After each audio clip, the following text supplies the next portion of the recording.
Shalom, everybody, and welcome back to the Yishai Fleisher Show, broadcasting live from Jerusalem to the world. You're a part of it wherever you are. Shalom and welcome to a hot and beautiful day here in Yerushalayim, Ir HaKodesh, the holy city Yerushalayim. Rabbi Mike Feuer joins me here at Pardes Institute.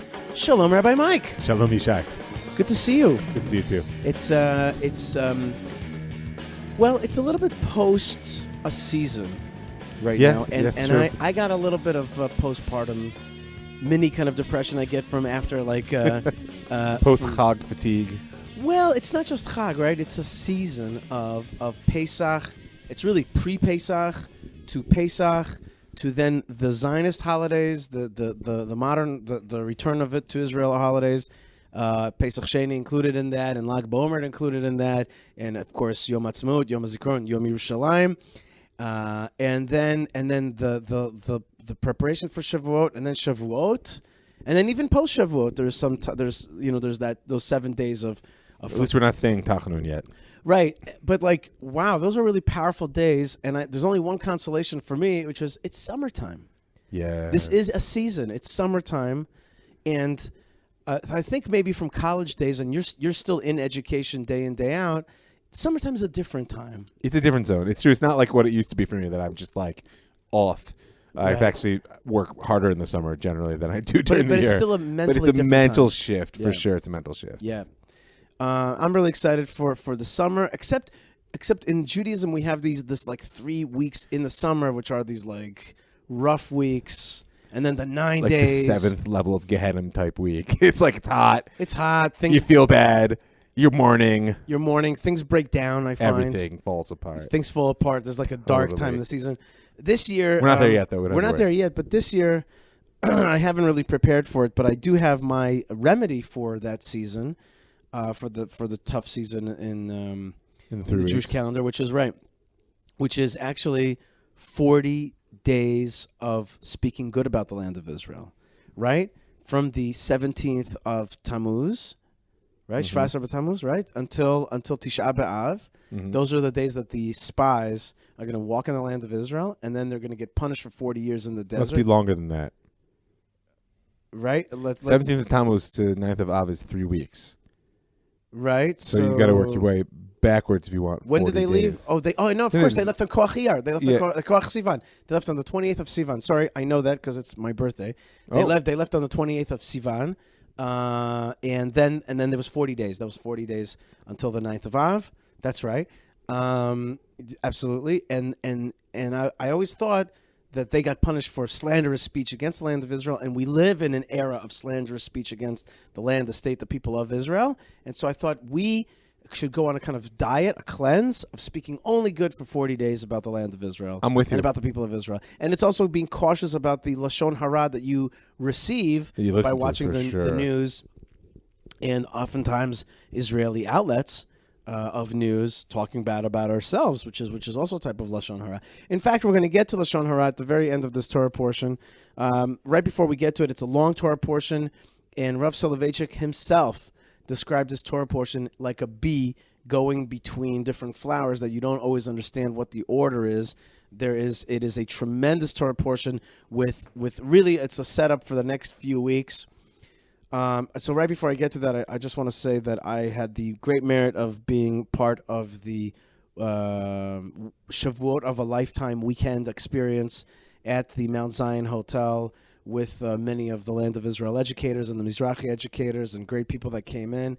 It was really, really an absolute pleasure. I myself got a chance to hear some great lessons from, for example, Malkah Fleisher, who gave the intros to the intros of the Ema Banim Smecha, this incredible book written by this Hungarian brilliant rabbi who was an anti-Zionist and became a Zionist in the Holocaust and his death, and really very moving to me. And I gave classes. I gave classes to intro to Moses' life, who Moses was, his character, the kind of secrets of Moses' life. And then I gave a class called Shavuot and the Big Bang, which had nothing to do with the Big Bang at all. But it's a good title. Yeah, exactly. And that's what I told him. And it actually was just 10 verses that I like from the Tanakh, including 2 non-verses but statements of the rabbis. and just discuss them. For example, one of my very favorites I talked about, Hu Mekomo Shel Olam Ve'ena Olam Mekomo. He is the medium for the world, but the world is not his medium. He contains the whole world within him, but the world does not contain him. So we didn't get into it, but that's how Sefer Bamidbar begins in the eyes of Orach Chaim HaKodesh. Go look at the Orach Chaim HaKodesh. Well, give us a snippet. Well, he points out that it's a strange way that the Sefer begins, but it points out that God spoke to Moshe in the wilderness of Sinai in the tent of meeting. So it shouldn't have been in the tent of meeting in the wilderness of Sinai, right? And he goes through a somewhat complex explanation of how that wherever God is, that's the reference point for wherever everything else is. So since he's meeting God in the tent of meeting, it's as if the Midbar is inside the tent. That's awesome. It's where the is Orach that? Chaim HaKodesh. On what? On the first pasuk in Sefer Bamidbar. Oh wow, I'm gonna do that. Check it out. Hashem. Yeah, I really love Orach Chaim stuff. Oh, it's a good one.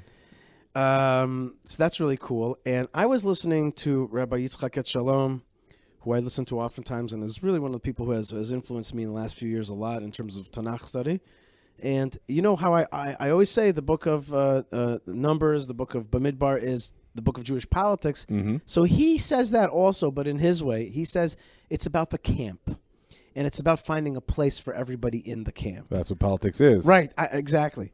For sure. But the way he said that, I like that very much. And his when he comes up with a phrase like that, you could see he runs it through the theme of everything. Yeah, makes sense. So the Torah portion is Behaalotcha. Oh, I forgot to say, this is what I was getting to. I had the great merit to also take up my daughter to the Temple Mount on Shavuot morning. And you know how you and I talk a lot of times about the intersection of modernity with our biblical values, our Torah values.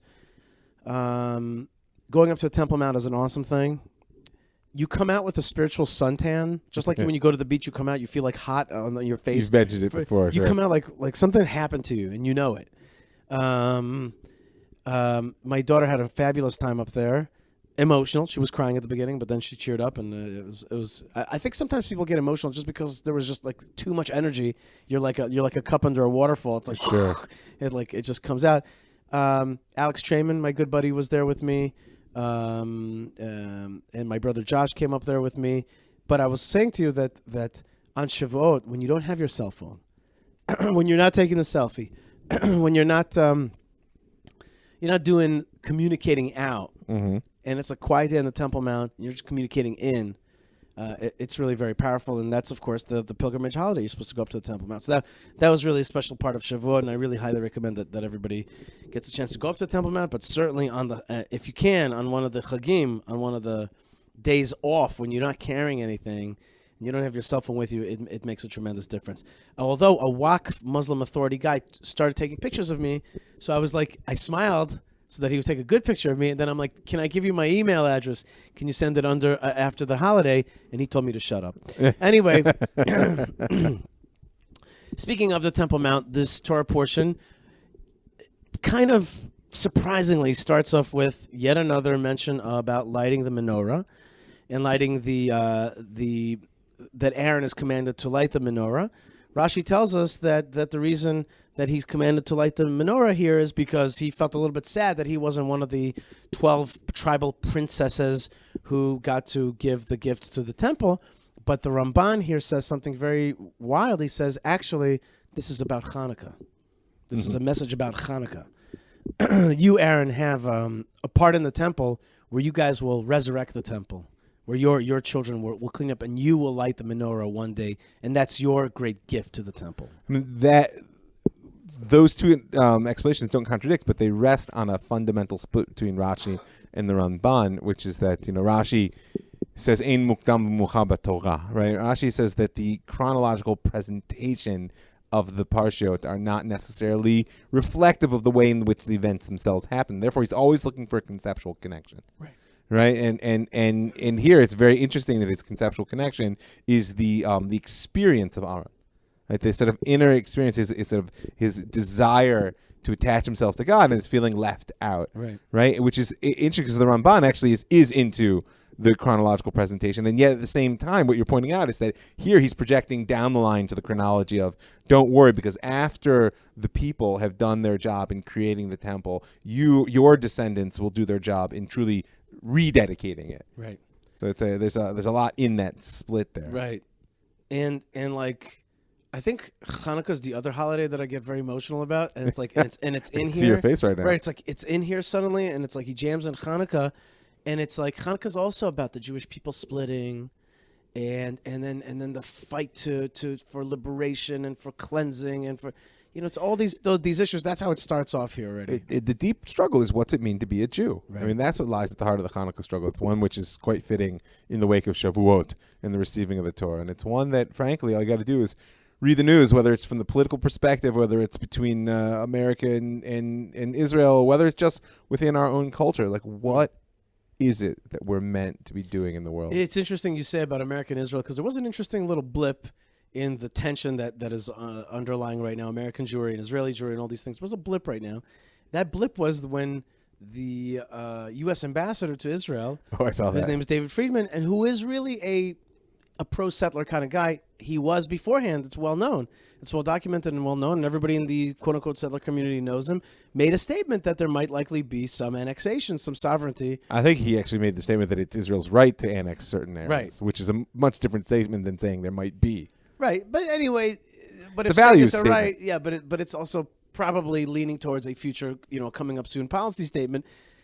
Any case, the American left Went guys, berserk. they went berserk. I had berserk. That was the issue of the day. Today berserk is actually the norm. Yeah. So it's like that's today's They berserk. went a little bit more berserk. Right? I don't know. There was more froth on the foam yeah, of the. and they were like, "You're not representing America." I wrote on Twitter saying like, "He's not meant to represent the American people.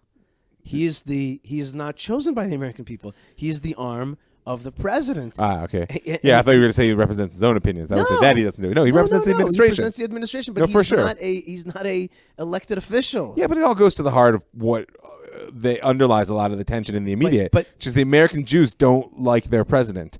Okay, and their but president then don't actually be is a surprised friend if of he doesn't- Israel. Right, but don't be surprised if he doesn't go he doesn't. My You didn't point. vote for him. No, when they say you're not representing America, what they really mean is we don't feel that our president represents America. He's not our president. Therefore, you're part of this. Well, he's your president, but you didn't vote for him. You were on Right. the losing side. Well- That's what democracy means. Well, there's a certain math at the end, isn't there? it's not just what democracy means. It's what it means to live in a nation state. You either accept the rules of the game, whether they go your way or not, Right. or chaos, sort of lies at your door. And that's what a lot of the world's nations are looking at right now. A lot of times people say to me, I think America's going to fall apart or something. I resist that always. Because there's something in me that resists chaos or a belief in cataclysmic things. I don't think it has to be cataclysm. I think that the future of the Union would be well served by considering how to loosen the federal structure that keeps it so tightly bound together. Okay, that's for a different discussion. And I know you have a show coming up about the Constitution. The Israeli Constitution. The Israeli Constitution, but there are some reflections on America. I mean, America is the grandfather of constitutional democracy. Right. Very interesting. I'm looking forward to that. That's, of course, the Jewish story, the Rabbi Mike Feuer's Bless me show. to get that done before the end of the day. I bless you. I bless you. Okay, here we go. So to that, we have to go on as well. And so the first part is really about the and the construction of the menorah as well. Once again, we're reminded it's made of one solid piece of gold. This is something that the Torah wants to remind us a few times. It wants to make sure we understand. It's got these 7 candelabras and it's got these flowers Flowery and fruits and nuts and all this it's got stuff. this different stuff, but it's made out of one thing. Mikcha echad. That's a great thought about Am Yisrael. You're going to be 7 candelabras. You're going to have a lot of It's even a different bit of an lights. expression in modern Hebrew, this idea of being mikcha echad. Right, miksheh echad, but at the same time, you're made out of one thing at base. Remember that, Am Yisrael. All right, there you go. So then, fine. Then the next thing is the continuation of the discussion of the Levites and their inauguration. Mm-hmm. Inauguration. Part of that inauguration, we're going to actually meet that in Midrash, not next parsha, but the parsha after that, is that they have to shave their body hair, including The eyebrows. the eyebrows, which is wacky. It is wacky. I think it's downright Egyptian. I mean, we have good evidence that the Egyptians, like their priestly caste, removed all of their hair. Right. Right. That was when you say Egyptian, what you really mean is, I think what you really mean is a lot of times the Torah Abraham will go to what was a cultic site and kind of sanctify it. You'll take an Egyptian thing and you'll make it ours. Yeah, well, I mean, you have to remember that the Levites, and particularly the Kohanim, who stand at their heart, a lot of the way the Torah presents them needs to be understood through the power of the aesthetic in sacred service. Meaning, the way they look is critical. Like, we live in an abstracted, intellectual world, but you have to remember that they represent the divine within the world by the way they look and what they do. They're putting animals on the fire, burning, incense, song, all that. And so therefore the people, their clothes are made to honor God, it says. Fire. Exactly. And it's a show. There's a pageantry. But the aesthetics, and with all the spiritual implication of aesthetics, is critical, and therefore it makes perfect sense to me that a people coming out of slavery in Egypt who have seen the priestly caste, who are clean and elevated and educated and in service of idolaters, but in service of the divine, right? Makes sense that the Torah would choose then to have the Levites look in a way which was immediately grounded in the association of, they're the servants of God, right? So they shave all their hair because they can, right? And I also think that people have to appreciate that there is a way to take a pagan thing and be like, how to elevate it. Well, Rav Kook calls it a gerut. You're actually converting. It's a conversion of ideas. We see this as one of our great skills as a people through history, is that we take ideas from outside and we internalize them and make them our own. You have to be careful because that's a bridge that works both ways. Which, going back to the Hanukkah story, was a lot of what that story was about. Is at a certain point we swallowed too deep, and we were unable to assimilate the ideas, and we began to assimilate into the Hellenistic culture. Right. So it's very similar to what's happening with Western democratic sort of liberal culture today. It's like, on one hand, we've taken, first of all, they took a lot of the core ideals from our tradition. We've taken them back in many ways, in the importance of the individual and the value of freedom, the sort of sanctity of the self, etc. At the same time, be careful, because when those things are taken to a certain logical extension, they begin to conflict with core values of the Torah in terms of the service of the divine, the obligation to the collective. And so we see this struggle happening once again today.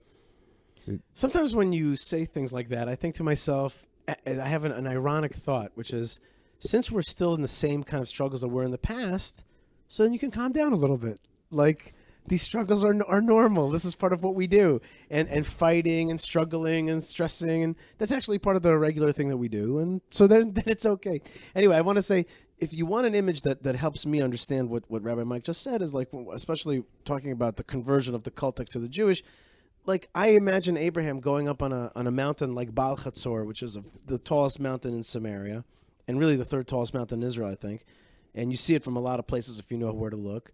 And he went up there and he called out in the name of the one God. Right. That was a cultic site beforehand, sure, where people did all kinds of stuff. The archetype of this is Shiloh. Right. There's I don't know if you spend much time at Shiloh. I've taken some great tour groups up there. It's a wonderful place to really, through the lens of the Book of Shoftim, to like engage this whole question of what happens when we're able to sanctify what had previously been idolatrous, what happens when that becomes itself a source of idolatry within Am Yisrael.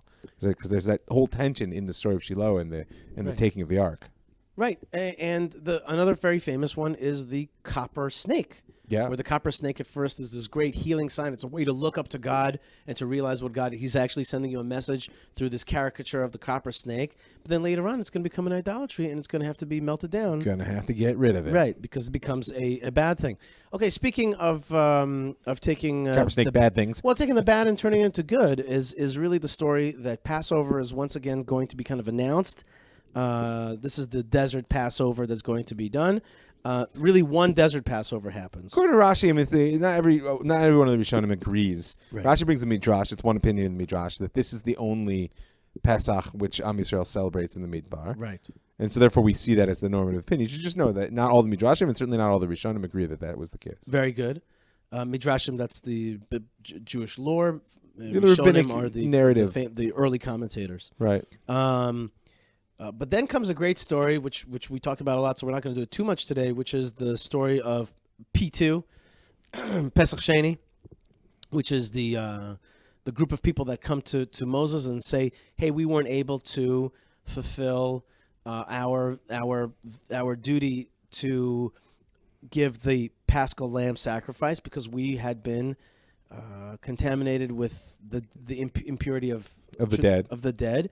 And so now we'd like some kind of remedy for that. We'd don't be left out, right? Now according to some opinions, there's different opinions about who these people were, and it's amazing when you delve into Judaism how much the Bible here is not saying who these people are. For sure. But if you actually think that it's a certain group of people, that will affect many other things. For example, if you believe that it's Mishael and Elitzaphan, who are the cousins of Aaron, who are bidded to take out the two dead sons of Aaron, right? Nadav and Avihu.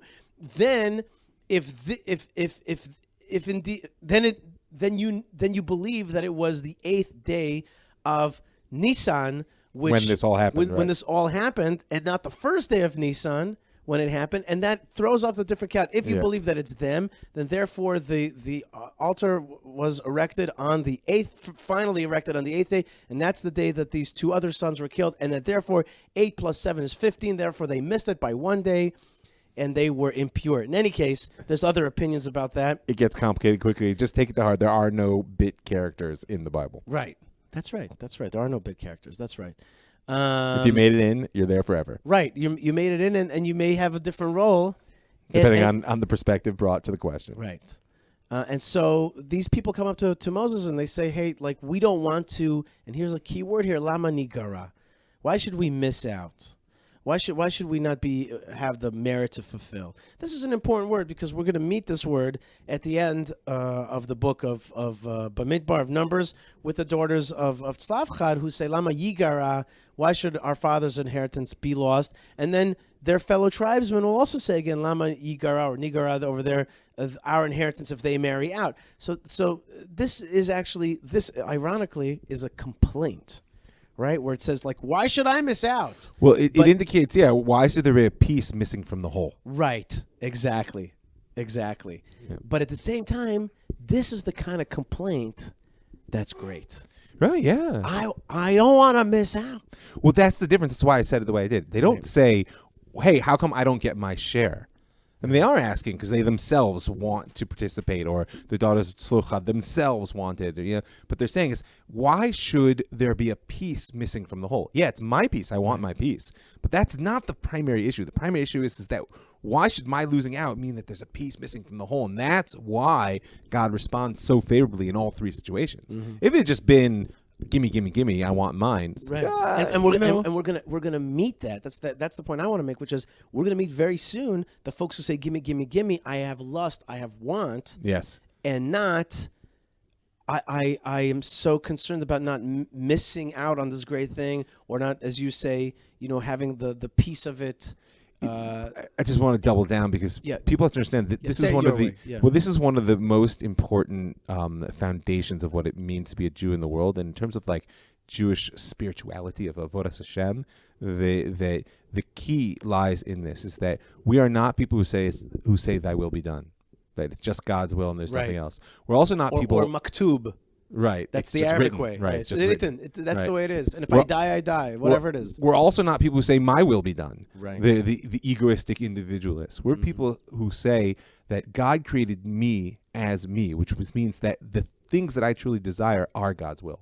And so that's what they're saying. They're saying, I want my portion in order that your will be done. Right? And holding that tension is the essence of what it means to be a Jew in the world. And that's why, of course, as Rashi says, that God could have taught Moshe the rules of Pesach Sheni, and he could have taught it to the people just like he taught them everything else. But this piece of the Torah was waiting to come down through the merit of these people who understood that secret of what it means to be a Jew in the world. Right. So what I want to say is complaints or asking for more or asking for something, meaning to say there's a good place for that. Yes. There's a good place for that. I'll give an example. I want to pray to God that my children will go in the ways of Torah. Amen. And I say, please, God, please help me. And by the way, I just want to tell you that these Sephardic folks the good folks that I know, tell me about their grandparents, that they would put their hand on the mezuzah when the kids were crying, and when the kids were sleeping, and the parents would cry, or the grandparents would cry, holding onto the mezuzah, asking God to bless the children and to have them go on the path. All I'm saying is there's a place for complaining. There's a place for not accepting. There's a place for saying, God, I don't like it this way and I want more. Absolutely. Which in some other religions may be considered a type of heresy. Who are you, says Islam, to tell God that it's not perfect? It's a deep question. Right. No, but that's our way. And you said it very well. And and this is going to be juxtaposed to coming up, the folks who are going to be, yes, complaining. But gimme. And I want to fill my belly. I don't want to fulfill your great will. I want to fill my great belly. Okay. So, and the other thing that you mentioned, and just want to, a little highlight, which is that there is more Torah in the heavens. Yeah. Just ask for it. Mm-hmm. Just yearn for more, and God will say, "Oh, you want tchelet? Oh, okay, I'll give you tchelet. Oh, you want the laws of properly keeping the land fallow, etc. I'll let you have more info. There's more with me. Yeah. Up here. There is no end to the ways of serving God. Okay, the next section is about the travels, and at first it's a little bit strange, this section, because it just says that the Jewish people followed the cloud when it told them to, when it got up off the tent of meeting, it would basically signal to them it's time to go. And the Jewish people would follow it. I mean, wouldn't you?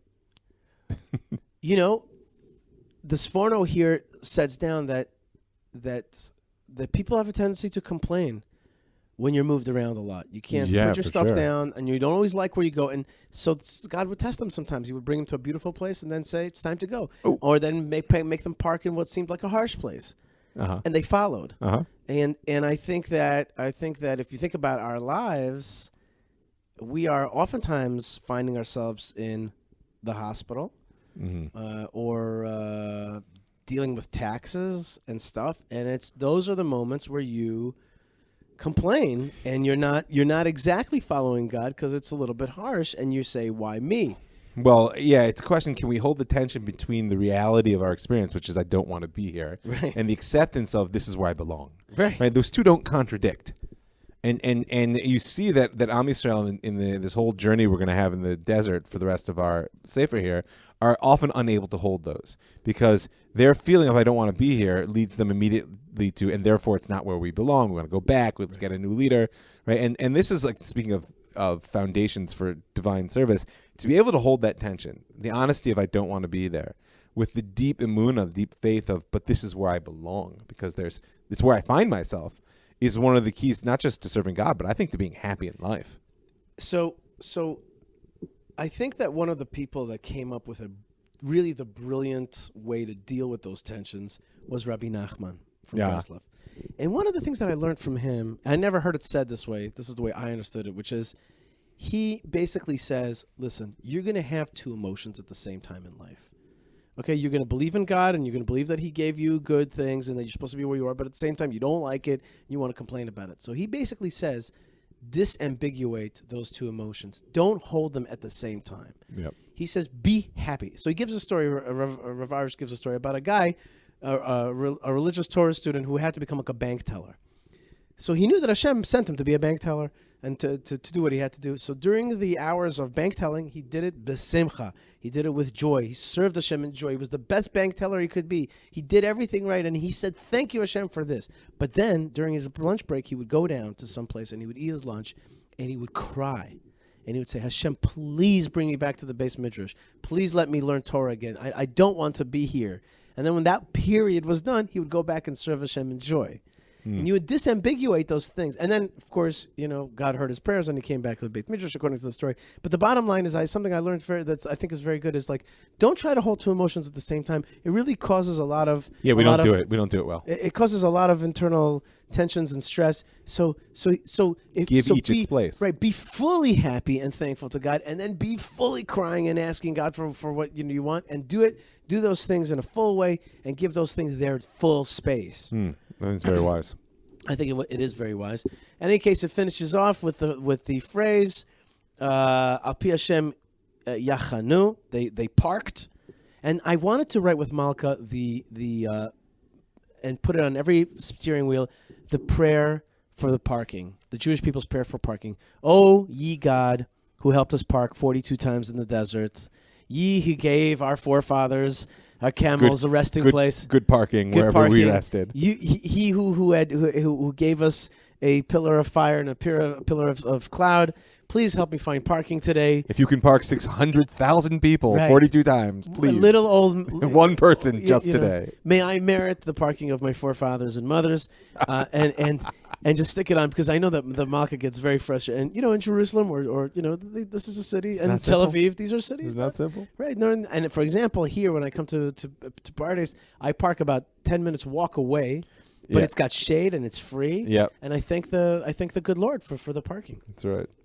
So it says, by the word of God they parked, and by the word of God they traveled, and et mishmeret Hashem shamaru, pi Hashem biyad Moshe. So they kept the in simple terms, they didn't complain. They did it the way God. But also mishmeret Hashem there also means that they did the divine service when they stopped long enough to set up the Mishkan.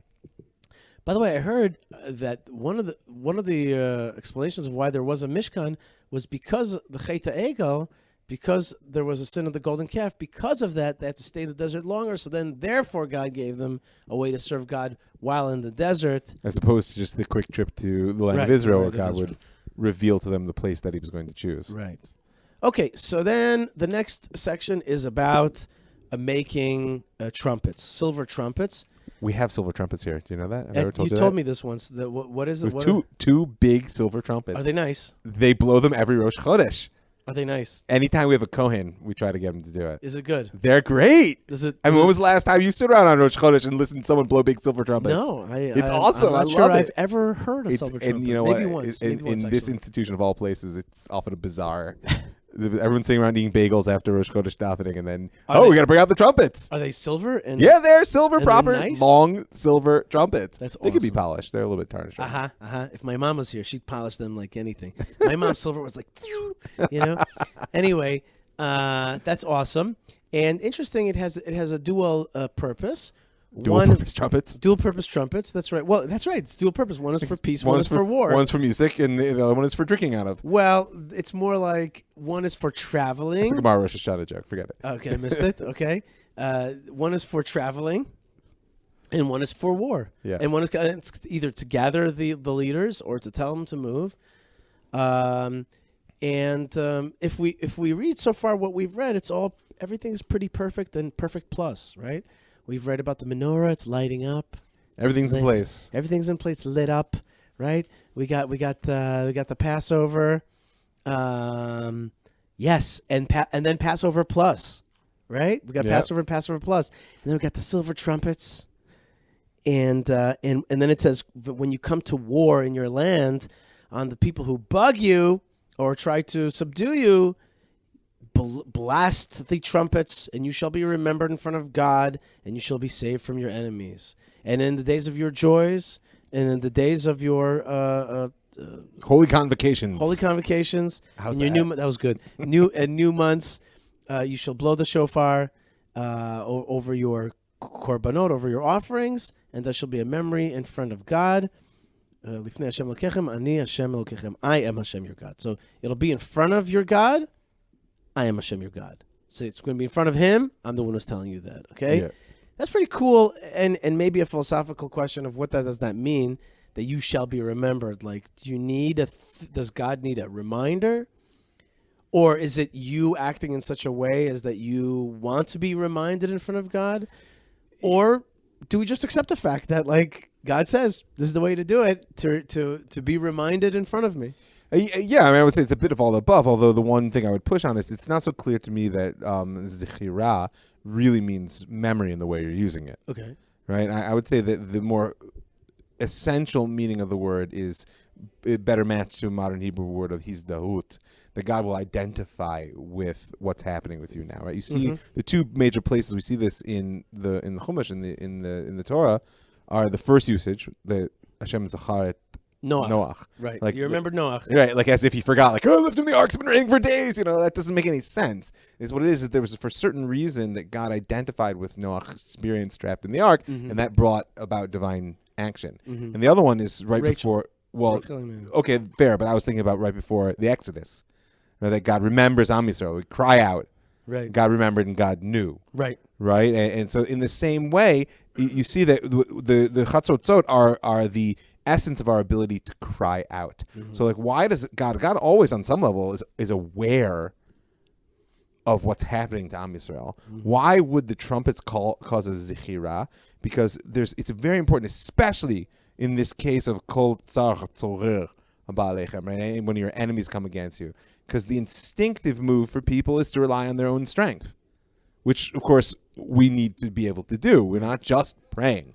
This is part of making war. But when God really brings about the fullness of the divine will is when we cry out as well, because that means that we understand, we in ourselves identify with the fact that everything we have comes from God. He's Hu Anotein Chayil. He's the one that gives us that power. And in that moment, when we identify with the fact that God is the master, that's when it works the opposite way as well, that God identifies with us and, so to speak, remembers. You understand the distinction? It's not like a forgetting which is overcome. Right. There's a gap between the divine will and the way the world is playing out. And we close that gap by showing we know who's in charge here. Right. Blow the trumpets. And then God responds. Otherwise, it's the same thing when you pray for something. God's going to do what God does just because you asked for it. That doesn't make any sense. I mean, if it's the right thing to do, then God already knew that. Why isn't God doing it? If it's not the right thing to do, then why would God do it just because you ask? The answer is what God wants is for you to understand that it's the right thing to do. Okay. I accept that. I will give a little bit of a different angle, which is he will remember the big picture. He will remember. But he hasn't forgotten it. The big plan. And that you remember that you're part of a big plan. That's the key. It's that your actual memory causes God to identify with that plan. Right.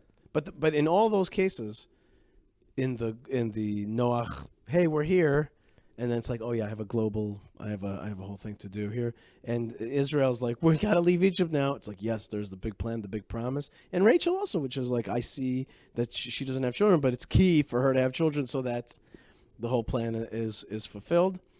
And at wartime here in the land of Israel, it's like, God, you promised to make a temple in Jerusalem and to be a light unto the nations, that whole thing. We can't get wiped out. Also, by the way, a trumpet is very much like a human being. It's like there's a wind that blows through this physical object. Makes a lot of noise. It makes a lot of noise. It's vibrations, right? But it's like there's a soul or a wind inside of this physical thing. Without that wind, by the way, it's just a silent piece of just a chunk of metal. Chunk of metal, shaped maybe, but lifeless. Lifeless. So I guess we kind of like through these vibrations we like maybe we'll call the show Good Vibrations, Good Silver Trumpet Vibrations. Okay, does that sound good? Sounds good to me. All right. So and also this almost ends up. No, not yet. Okay. So now we have the light of the menorah, and we got the Passover, the covenant, and what else did we do? We got Pesach travels, plus, the Leviim. The travels, and we're with you, God. You say go. We're we shaving say down the Leviim. Right. You say the Levites are they're hairless, and you say you lift the cloud. We say we're too. Yeah, we're too, God, and we're blowing the trumpets. We're remembering the big thing, and then finally we're underway. We're on the way, and we're on the way. We're moving. And it says, Vayisa degel machane bnei Yehuda barishona letzivotam v'atzvo Nachshon ben Aminadav. So the key is it gives us the actual date. And now after all that, in the second year in the b'shana sheni chodesh hasheni b'esrim chodesh nala anan me'al mishkan etud. Right? Okay, now on that day, here we go. It's going. Everything's in place. All the work we've done in the last 3-part show to put everything in place. Right. Now it starts. All to the move. pieces. It's like when you start off Big Ben. When you you've done all that work and let's see if it actually works. Ready? Right. Go. That's right. Launch. And there they go. And the various 4 tribal contingents made up of 3 tribes each are on the way, and they have their leaders. They have good names like El Yasaf ben Deuel, right? God will gather the son of know the Lord, right? That's the meaning to say, like, we got the good names, we got it, We got it all. We got it all. It's all moving forward. Very beautiful. Now it is another interesting story here. Yeah, there's one little very important tidbit in there, huh? Go ahead. Which one are you referring to? I'm talking about Jethro. Yes, that's exactly what I was This thinking. is an interesting thing. The truth is, I've said this many times on the show. Had it not been for Rabbi, and I mentioned on my last show without you of Root, had it not been for Rabbi Sultan, who in the Mount of Olives, who taught me Rav Manitu's Torah about this, I would have not understood what this is about. Mm-hmm. But basically, Moshe says to Chovav ben Reuel, which we understand probably to mean Jethro, the Midianite, Choten Moshe, the father-in-law of Moses. He says, listen, we're going to this place that God said to us that he's going to do good with us because God spoke good on Israel. This is Rabbi Echelon was like, this is triumphalism. This is triumph. There's a ton of positivity here. It's like wow, this is great, and we're going to Israel. Join us. This is the top of the ark. Right. This is it. This is the big moment. We're moving, and we're moving. So come with us. But interestingly enough, this Jethro does not acquiesce, seemingly, to the request of Moses, saying, nope, I'm going to go back to my homeland. And then Moses says to him, don't leave us because you knew our parking in the desert. You knew where we stopped, our camping in the desert, and you'll be with us for eyes. So Rabbi Shalom explained it in a way that I didn't exactly agree with. He's like, look, you know the desert. You're a desert people, so you'll help us out.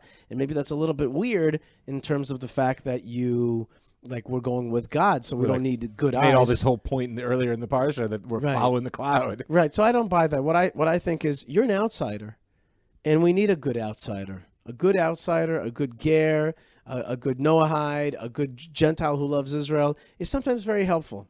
And they help us see, as it says in the Psalms, Higdil Hashem Lasotim Ele, right? God has done good with you guys. Don't you see that? Sometimes the outsiders are helpful. You're a little bit of an outsider. Stick with us. You've already given me good advice. One of the things that Rashi says, it says, Kol davar v'davar, shitalem me'enenu, tieh me'ir enenu. Anything which we miss, you're going to see, because like you said, because you're not like bound up in the camp. Right. You're part of the whole picture, but you're outside the camp. Right, you're outside the camp, but we have room for you, says Moses. Yeah, it's very important. He says, Jethro, no, I'm going to go back to my family and to my state and to my land. It raises a big question. What happened here? Well, so this is Rav Manitou explanation. I think really it just is fabulous. He basically says Jethro is like, look, you taught me about the one God. I'm going to go back and teach monotheism and a relationship to God.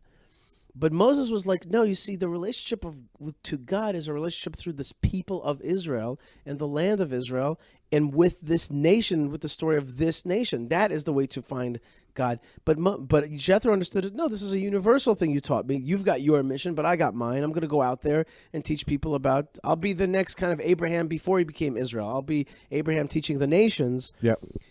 And it says Rav Mani too that was his mistake, that he did not understand it. And the fixing for that was root. Yitro has the same letters as root. Okay? And he says, root says, your nation is my nation, your God is my God. She keeps saying that. First is, I'm joining the nation. I'm following you blindly to the nation. And through that, I'm going to find God. Okay, through the nation of Israel, not through God and they have their role and I have mine. No, the way to find God is by holding on to the tzitzit of the Jewish people and saying, I'm going to go with you to find God. So that was Jethro's kind of mistake in a sense. And you see that Moses is really asking him to stick with us, but he did not accept that. Yeah, I mean, I also wonder if it's a question of timing, because Midian in many ways represents the ability of the nations of the world to see Israel in the proper light, right? And it may be that the timing was just off, meaning if he had gone with them and seen the fullness and he had understood how it's not the particular or the universal, it's the way in which the two unite that really brings redemption, then perhaps he would have been able to fulfill his mission. But there's something that goes off at this moment. That we can agree on. Something goes off at this moment in our story. Right. It's definitely like Moses does not get his way, and that's one. And like somehow maybe, and I'm going to say it in a funny way, maybe you and I will laugh about this.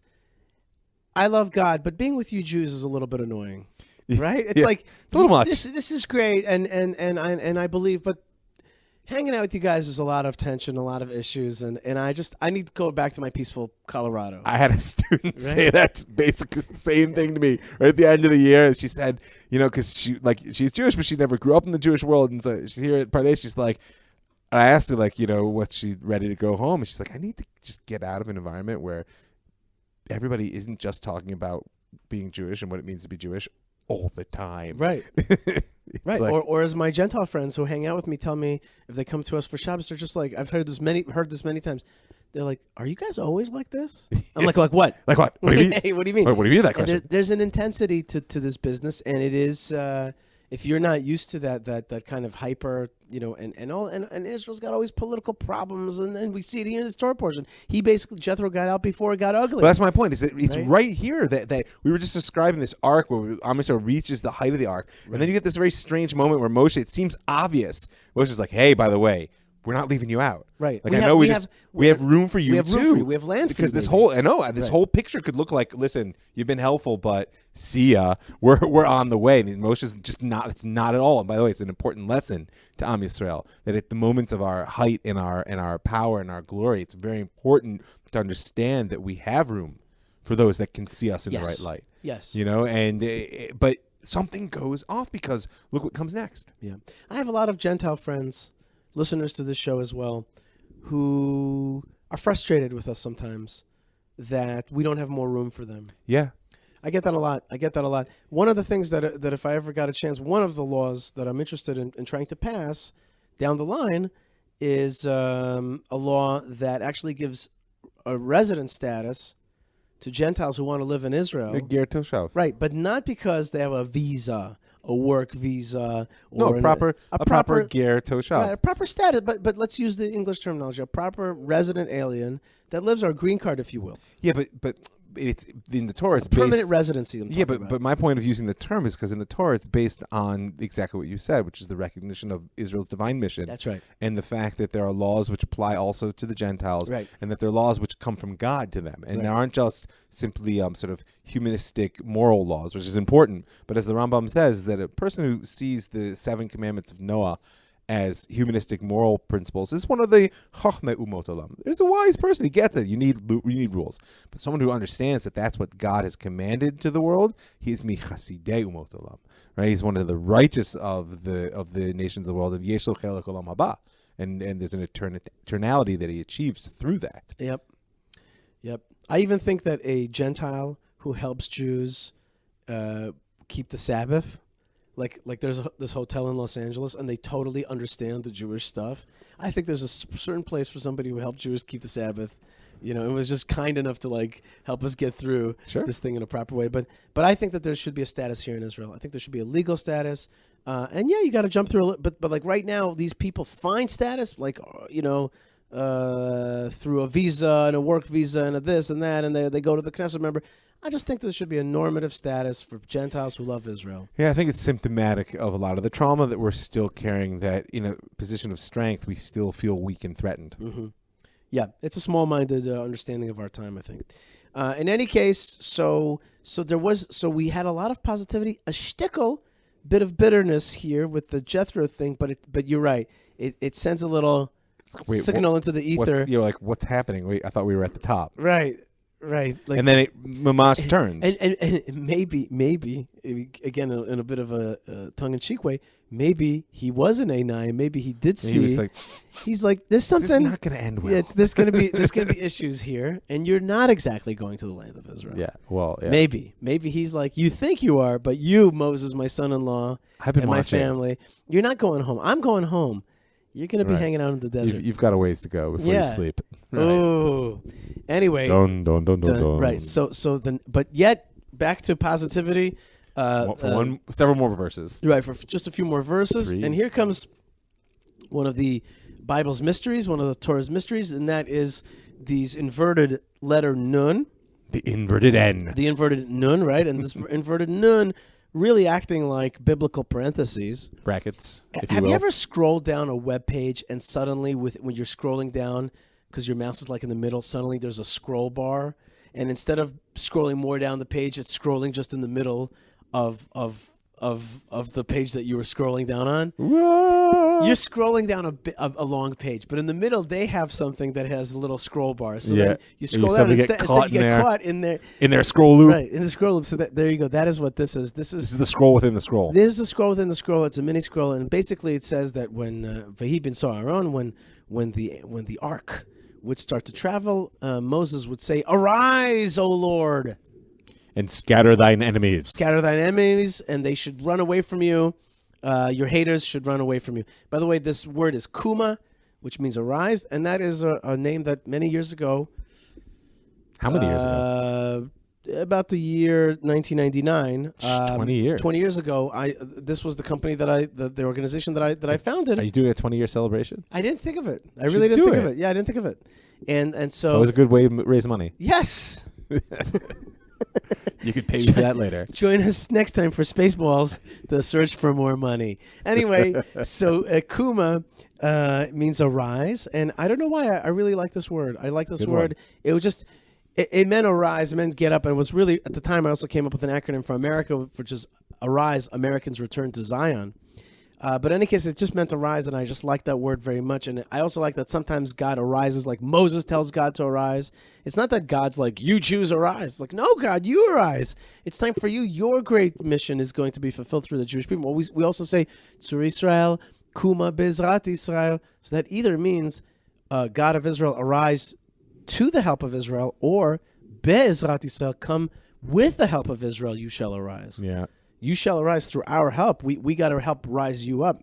And one of the definitions of freedom in the Bible is komimiut. Right. Is standing upright. That's right. Absolutely. That's right. Uprightliness. Yeah. So that's the first part. That's when the ark goes out and goes ahead of the camp and flattens mountains and kills off snakes and Scatters the wicked. scatters the wicked. And then, and then there's like pause.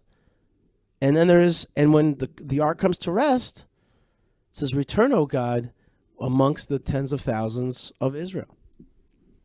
So in many ways, if you think about it, this is actually the whole Bible or a book unto itself, where it just says, like, we will travel out, you God go before us, and then at the end, amongst Israel, you will come to rest. I mean, If you think about it, that's the whole story. that's supposed to be the rest of the journey to Eretz Israel. Right, That's really what's meant to happen here. right, right, That's how it should have finished, and then we would go on to the book of Devarim. right. But the sages say this little inverted nuns is itself maybe its own Sefer Torah, which really means that there are 7 Sefer Torah, if you think about it, because it splits up this book into 3. Yeah. Right? So then there are 7, which makes kind of its own sense. 5 goes to 7. Let's not get into it. Jews. Read the book of Yitzhak if you want. A fourth, which is a fifth. A fifth, which is fourth. I Which love 5 that. because you're fourth. I love that stuff. I love that stuff. I like to tell you. I love that stuff. How many went down into Egypt? 70, except it was actually 69. Right. Pregnant, is it? Was it God? Was it pregnant? 40 Was it lashes, Joseph? 39 less 1. 40 less 1, 39. I love that There's stuff. no simple numbers. I love 613 mitzvot. Actually, 612. It's actually the 612. The Baal Turim says in a lot of places because Shamor v'Zachor came down as one thing. Right. So therefore, it can be counted as either Taryab or, which is Brit, the same letters as Brit, covenant, or Taryag, which is Garti. In any case, so that's and we say this, by the way, when we take out the Torah out of the ark, we take out Kumash. We say Kumashem v'Futzvech. When we put it back in, we say Shu Hashem Revotel Face Ra. We return it. Okay. Bum bum bum. Yeah, we can just stop here now. Yeah, that's it. Thank you very much. And we got to Eretz Yisrael and it all ended happily. That's how I do it with ever my kids after. every time. I read them like half a story and I'm like, and that's it. They go, no. I go, and everything worked out. Thank you very Laila Tov. And they're like, no, I will read to the end. Okay. So. You are that Alba, aren't yes, yes. I do many Abba things. Like, I'll turn this car right around. Like that kind of thing. You know what I mean? If you kids don't settle down, we're like almost at the beach. Yeah. You know? You got to do those things. You learned that in Abba school. That's right. Okay. But indeed, it's not the end. Quite the opposite. In fact, things turn here. It's a new beginning in many ways. Right. You're right. That's right. It's a new beginning, and we're dealing now with the stiff-necked Israel. That's a lot of the Bible. That the Jews aren't. We did. I guess you could. The Jews are. And the Jews aren't. Maybe that's why I would call this show. That's what it is. It's like the first part is the Jews are. They are that. and now they are not that. And that's what's going to happen here. And it's a very harsh verse. It says, "V'hi ha'am kemitonenim ra b'oznei Hashem." The nation was complaining, and that was bad in the ears of God. V'yishma Hashem v'yicharpo, and Hashem heard, and his anger was kindled, flared, and he burns them in fire. The tivar b'amesh, a fire burned to them, a fire of God. V'tochal, and it ate the edge of the camp. We were dealing muchly with the center of the camp, with the ark and the traveling. Now, but at the edge of the camp, it's not that perfect. You know what I mean? It's a little bit reminds me of when I come here to Yerushalayim. I'm like, yeah, the city's pumping. What's happening here? And just the Maariv magazine just put out a whole supplement on Jerusalem, and it's like, yeah, this is happening. This is happening. Now come to Hebron. Okay, and it's like, whoa, this is not happening. Right, the edge, come see the edge, come see the front, if you will, and the front is different than the comfy center. Well, and Rashi says, I think, a very profound thing when he wants to explain what's this mitonenim, right? Because it's a reflexive, right? And he says the word is ein mitonenim el lashon alila mevakshim alila hech lifrosh me'achrei makom. It indicates the people that were seeking something to complain about that would serve as an excuse to turn away from God. Right? Because the piece that also might have influenced Yitro's decision is for Zaini Yid, it's hard to be a Jew. And this is something that just we need to get across to Am Yisrael. The word Alilah, by the way, is narrative, right? It's like a type of story or a type of excuse. Yeah, but it can also be a cause. Right. I mean, that they bind together. Like understanding a narrative is this happened because that happened because this happened. In this context, what he means is they're looking for a cause. Right. Alil and alila, like an alil and alul. But it's just so critical to understand that if you're gonna be on the mission, you need to appreciate that it's a mission. It's hard. Mm-hmm. It's gonna be hard. Even if it's a 3-day walk through the desert, you look at the demand here. Everyone needs to be in their place. Everyone under their flag. And this is the way we're going to do it. And you don't get to just do what you want when you want to. This is a military camp. Right. And it's a people who are on not just a mission of physical conquest, but a mission of spiritual conquest. We don't even know what they're exactly complaining about. That's what you're saying. They're like looking at complaining. I think that's what Rashi's picking up on. Is it doesn't matter what they're complaining about. Right. They were looking for something to complain about so they could break ranks. Right. So the fire burns in the people, and the nation yells to Moses, and Moses prayed to God, and the fire died down. By the way, when it says Vatishka, it means the fire went to a low flame. It became... It sunk. Rashi says it sunk into the earth where it was, because if it had gone back to where it came from, it would have burned everybody up on the way home. Okay. Shaka b'mkoma ba'aretz, right? Right. But then again... went to a low flame. I hear that. You could read it that way. It's not quite gone. It didn't go out. It didn't go out. Right. It wasn't like it was gone. It was like I hear that. You could read that. It sank down to small. Down. Right. So but just don't do something else that'll bother God right now. Anyway, that place was called Tavera, which is a conflagration because a fire of God burned them. But we're going to also learn that this word Tavera also it's related to like a burning desire. Yeah. And Rav Soloveitchik is going to talk about the voluptuous or something like that. The people who they had taiva, they had wanton lust. desire, lust, and you gotta put that picture in your head. You're in the desert. You've really seen God. There's a lot of laws about purity. It's dry, and they're gonna, you know what I mean. There's a properness. Yeah, although I want to point out, I'm saying one could. That's all I'm trying to say. Could come to a place where it's like it's too proper, it's too constraining, and one of the complaints that they're going to have in a second about the manna was that they weren't going to the bathroom. Right. Everything is perfectly measured and meted out. Yeah, I hear it, and it's true. And this is, by the way, one of the reasons that when they get into Eretz Yisrael, there's a lot of boundary breaking that happens almost immediately. But what I was going to say is that it's important to understand the difference between lust and desire. Mm-hmm. It's a very important, we're hitting a lot of the fundamentals in my eyes of divine service, because lust is a desire which is an end unto itself, right? People wanted to feel the experience of having a need and fulfilling it. Desire is something which leads to a deepening of a relationship, which is why, of course, the Torah. Yeah, I use the word wanton desire. Right, that's what I'm saying. Like Right, but it's because the Torah sees desire as a very good and important thing, Right. provided that is in the right channels and leads to a deepening of a relationship, as opposed to this, which is just simply a lust, which is a desire unto itself. Okay, so lust is the right thing. So there's lustiness now, and that's the atmosphere in the camp right now. Suddenly, and so there's this asaf suf. The asaf suf is literally the word rabble, right? The rabble. The This is rabble. the rabble. The rabble. The rabble. And this word asifa, gathering, is going to be one of the words that plays throughout this Torah portion. We'll see it right at the end. But there's the rabble, which is within it, and it says literally hitavu ta'ava. Right. They just desire. Right, That was right. exactly my point. They were lusting after lust. Right. I think I understand that. You know what I mean? People, they want a party. However, they sat and they cried. This is an interesting word. Excuse me. Vayeshuvu. Vayeshuvu, which really means They turned back. they returned back. They returned back. But I would also say they sat, meaning to say they weren't in motion. Right? We're in motion now. Yeah. The Jewish people are in motion, Like when you're going somewhere. When somewhere. your kid just says no and sits down. Right. Like, I ain't going. Oh, my kid did that to me this morning. He lay down on the couch, and I told him I'm going without you, and then he cried, and then I got him. Yeah. Anyway, And then he starts, I remember Yeah. the Avtiach and the Kishurim that I used to I eat want in to play the Egypt. video game. All right. So Vayeshuvu, they returned their back somehow. Vayifku, they cried. And then it says Gam B'nai Israel, which means that the children of Israel also. Why? Because you buy into it. Yeah. We were talking about a completely different issue beforehand, which I'm telling you, like you before the show, we were talking about environmentalism, other issues, but like people fall into behavioral culture patterns, of the day, right? Exactly. For sure. And they said, "Who shall feed us flesh?"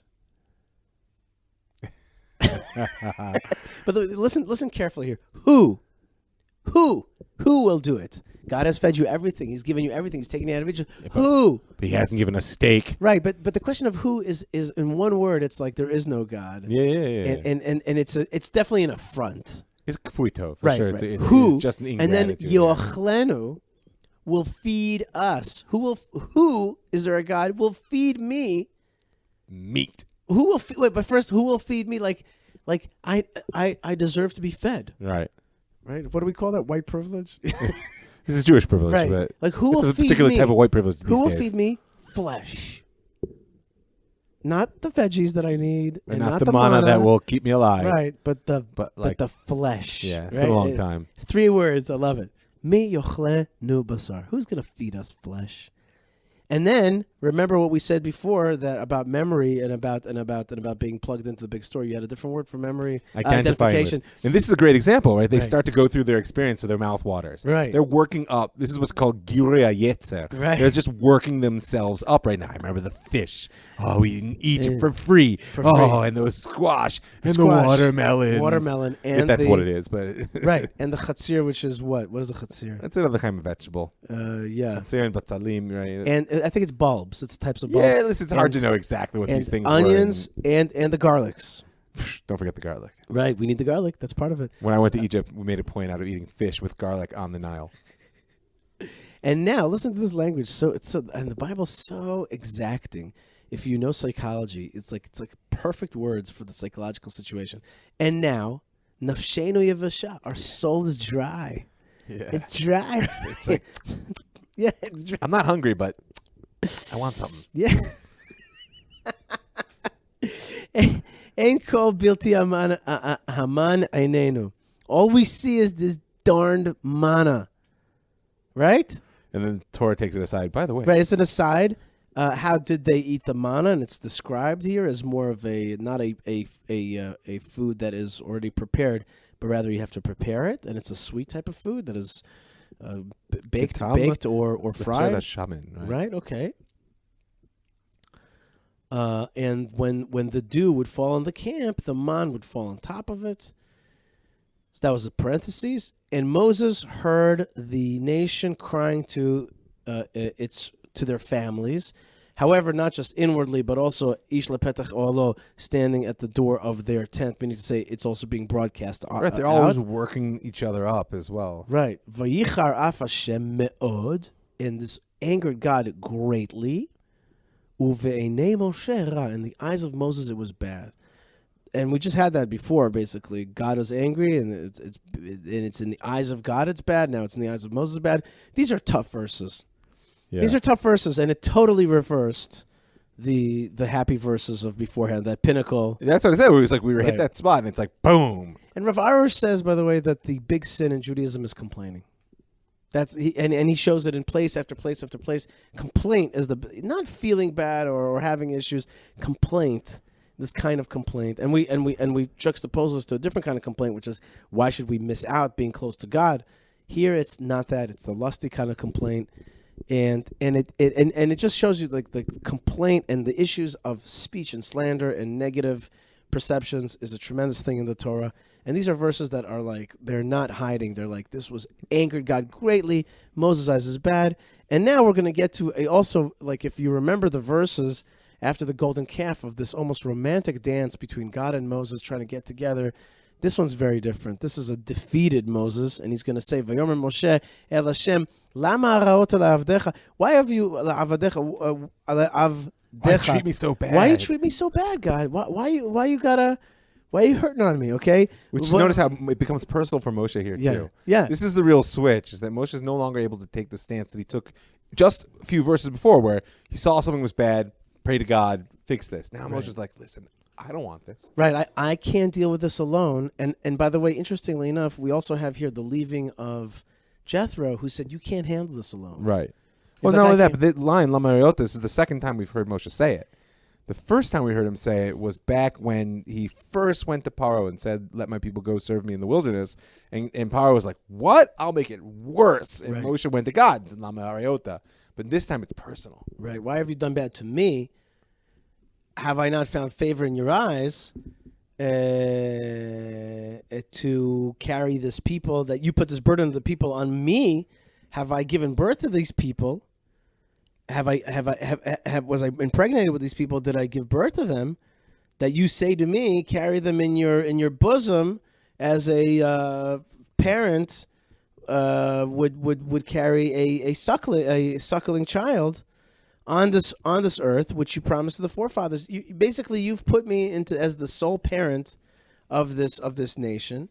And he says, where shall I? And within here is a bit of a mistake, I think, and the rabbis mentioned this. Where shall I find for this nation meat? Right? They said, feed us meat. And he also makes that cultural mistake where he says, where shall I find the meat? Well, yeah, he's like, I just counted them. There's over 600,000 men here. That's a big barbecue, God. Right. Where am I going to get all that meat? Where am I going to get that? I will not be able to carry this nation by myself. It's too heavy for me. And if you do such a thing to me, this is crazy verses. V'im kacha atoseh li, if you do such to me, hargeni naharog, please kill me. If you like me, and this is very Jewish, if you like me, then kill me now. Kill me now. and I won't see in my own downfall. And this is the exact reversal of the heroic stance that Moshe took in the face of the golden calf. Right. When he says, "Oh, you want to destroy the people? Wipe me out from your book." Right. Because I don't want to see such a thing. Right. Here, it's like, oh my gosh, these are the people? This is what happens when we get a little bit along the way and they want to go back and they're hungry and there's that. Kill me now, because I don't want to go forward with this. And anybody who's dealt with Israeli politics and Jewish politics, you really can get the feeling like that. It's hard. And it's hard to love on myself. And you and I talked also about the Warsaw ghetto and that uprising and all the issues between Jews. Jews can be. This is a moment where the leader is really being challenged. Where Moses, this great person, and we're going to see how great Moses is in just a few verses as well, because we're really seeing him at his lowest ebb, and we're going to see how God loves Moses in just a few verses. And I think you alluded to it, but I think we should make it clear that on some level, this I think is Megalet Pshat. This tells us like what was happening with Yitro back in that moment. Is that it was Moshe that comes to him and says, "Listen, you're the only one here that's actually helped me out. Mm-hmm. Mm-hmm. Everybody else comes to me and says, Moses, what do we do? Moses, what do we do? You're the only one here that's looked at what I'm doing and says, Moses, you need to do this differently. Right. Don't leave me." Right. And Yitro basically says to him, no. You're taking on it your from own, here. bro. You're taking it from here. Like, this is not my mission. This is your mission. Right. And now Moshe's really feeling it. Right. And that's why he says, I can't do this alone. I can't do it alone. God, interestingly, God doesn't really respond to the whole kill me thing and the He knows whole Moshe's venting. right. He knows he's venting. This is a hard lesson for me to learn. And I think it's been even harder for my wife to learn, that sometimes you just got to let people vent. Yeah. You don't have to respond to what they're saying. Right. They just want to vent. Yep. It's true. Sometimes the best thing that a psychologist or a rabbi or whatever could do is just listen to a person, let him let it out. Sometimes I tell my wife, I'm like, look, I'm about to vent. I need my 3 minutes. I might huff and puff and cuss and who knows what. Yeah. But when this is over, just say okay, and I'll feel a lot better. Mm-hmm. I literally tell her, it's so Jewy of me. See, you should. That's good that you tell her, because it took my wife a good 15 years to figure out that suggesting and making suggestions about what I've just said is right. Not they helpful. say that men do that to women, but I find that women do that to men just as much. Yeah. I'm like, I don't need a solution here. Yeah. Just hear me, okay? Yeah, it's true. You know what Muttel Wolf says about what a female jihadi suicide bomber gets? No, but I bet it's the best line I've heard all day. He says when a female suicide bomber, kills themselves, goes to heaven, she gets 70 men who will really listen. Oh no. That's Muttel Wolf's line. Oh okay. Yeah, we'll put that up. He's got certainly some of the top 10. Yeah, he's got great lines. Okay. So God says to him, I got you, bro. I understand. I don't mean to make light here. I mean to say that really Moses is in a low place, and God says to him, Well, he responds to the practical request. Right. The one thing that God feels like he can and really the practical do for him. answer here is, I'm going to give you 70 of the elders to take some of the burden off. But here's me in that moment. I'm like, oh, now 70 elders. That means I'm going to be lowered in status. And Rashi goes out to say, no. See, the thing is, it's like a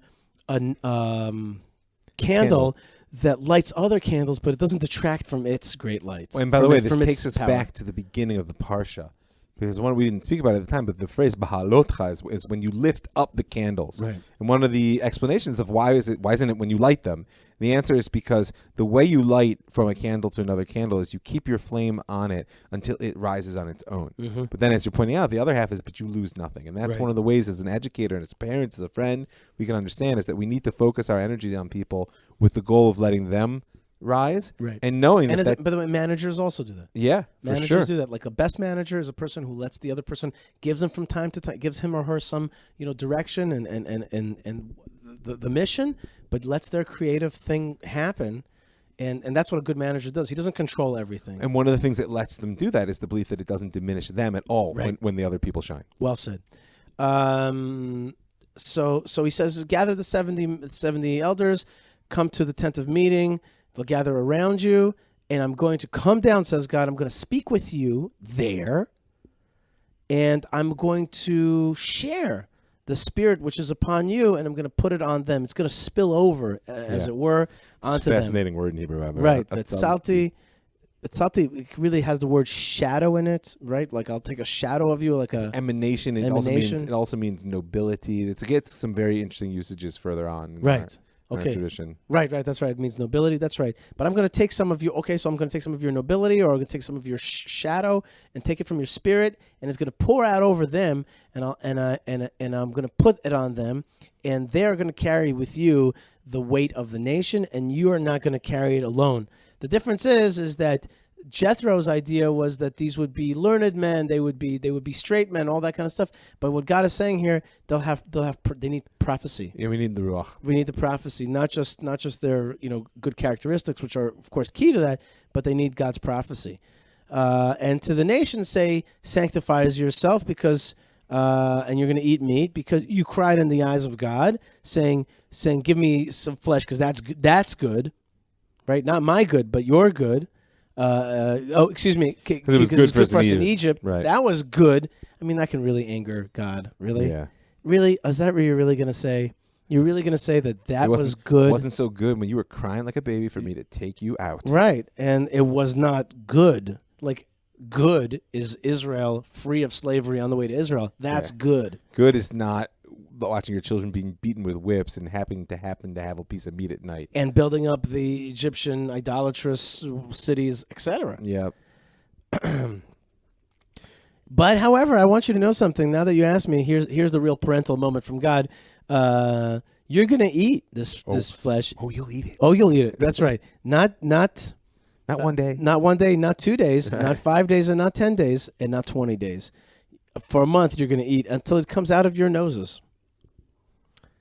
Yeah, which is just such a raw. I mean, we use that phrase. There's a lot of raw phrases in this. Yeah, this whole in this Torah portion portion, in particular, it's just like, so you'll eat it till it comes out your nose. Yeah, it's Ooh, like God talks that way, right? And that's because you rejected God, who is within you, and you cried before Him, saying, "Why did you take us out of Egypt?"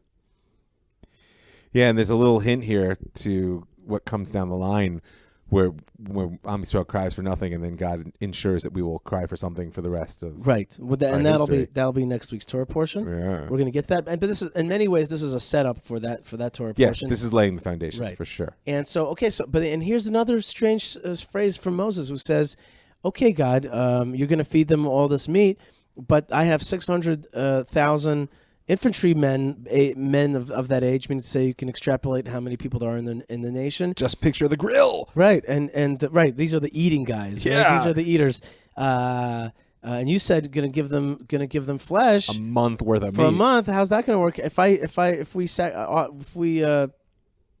what's it called? Shecht? No. If we slaughter all the animals that we have with us, and all the fish in the sea will be gathered. Here's that word "gather" again.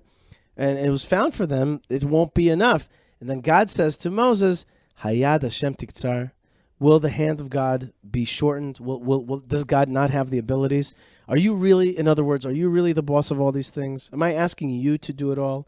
I didn't really ask you to do it all, because really, and I think there's a subtle critique here, which is like... I don't think it's so subtle. Right, it's like... You're bearing the weight of these people. In the end, it's really my people in my world, and I'm going to feed them. Right. And here we really see certain flaws in Moses' character, which is so awesome. Yeah, I mean, people. I just mean to say, people have to. When you see a flaw in Moses, be like, this Torah is real. That's to me. When the Bible shares with me the flaws of Moses, I'm like, wow. Like you are saying to me, you guys can work to get to these levels. These are human beings. These are real people. That's the key. Is like, it's true there are flaws, but I think of them as just the limitations of his capacity.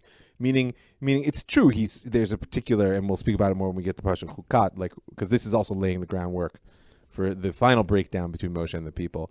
But on some level, it's true there are flaws, but you also just have to recognize there's just a limit. There's a limit to what he can do. He's Moshe, okay, but...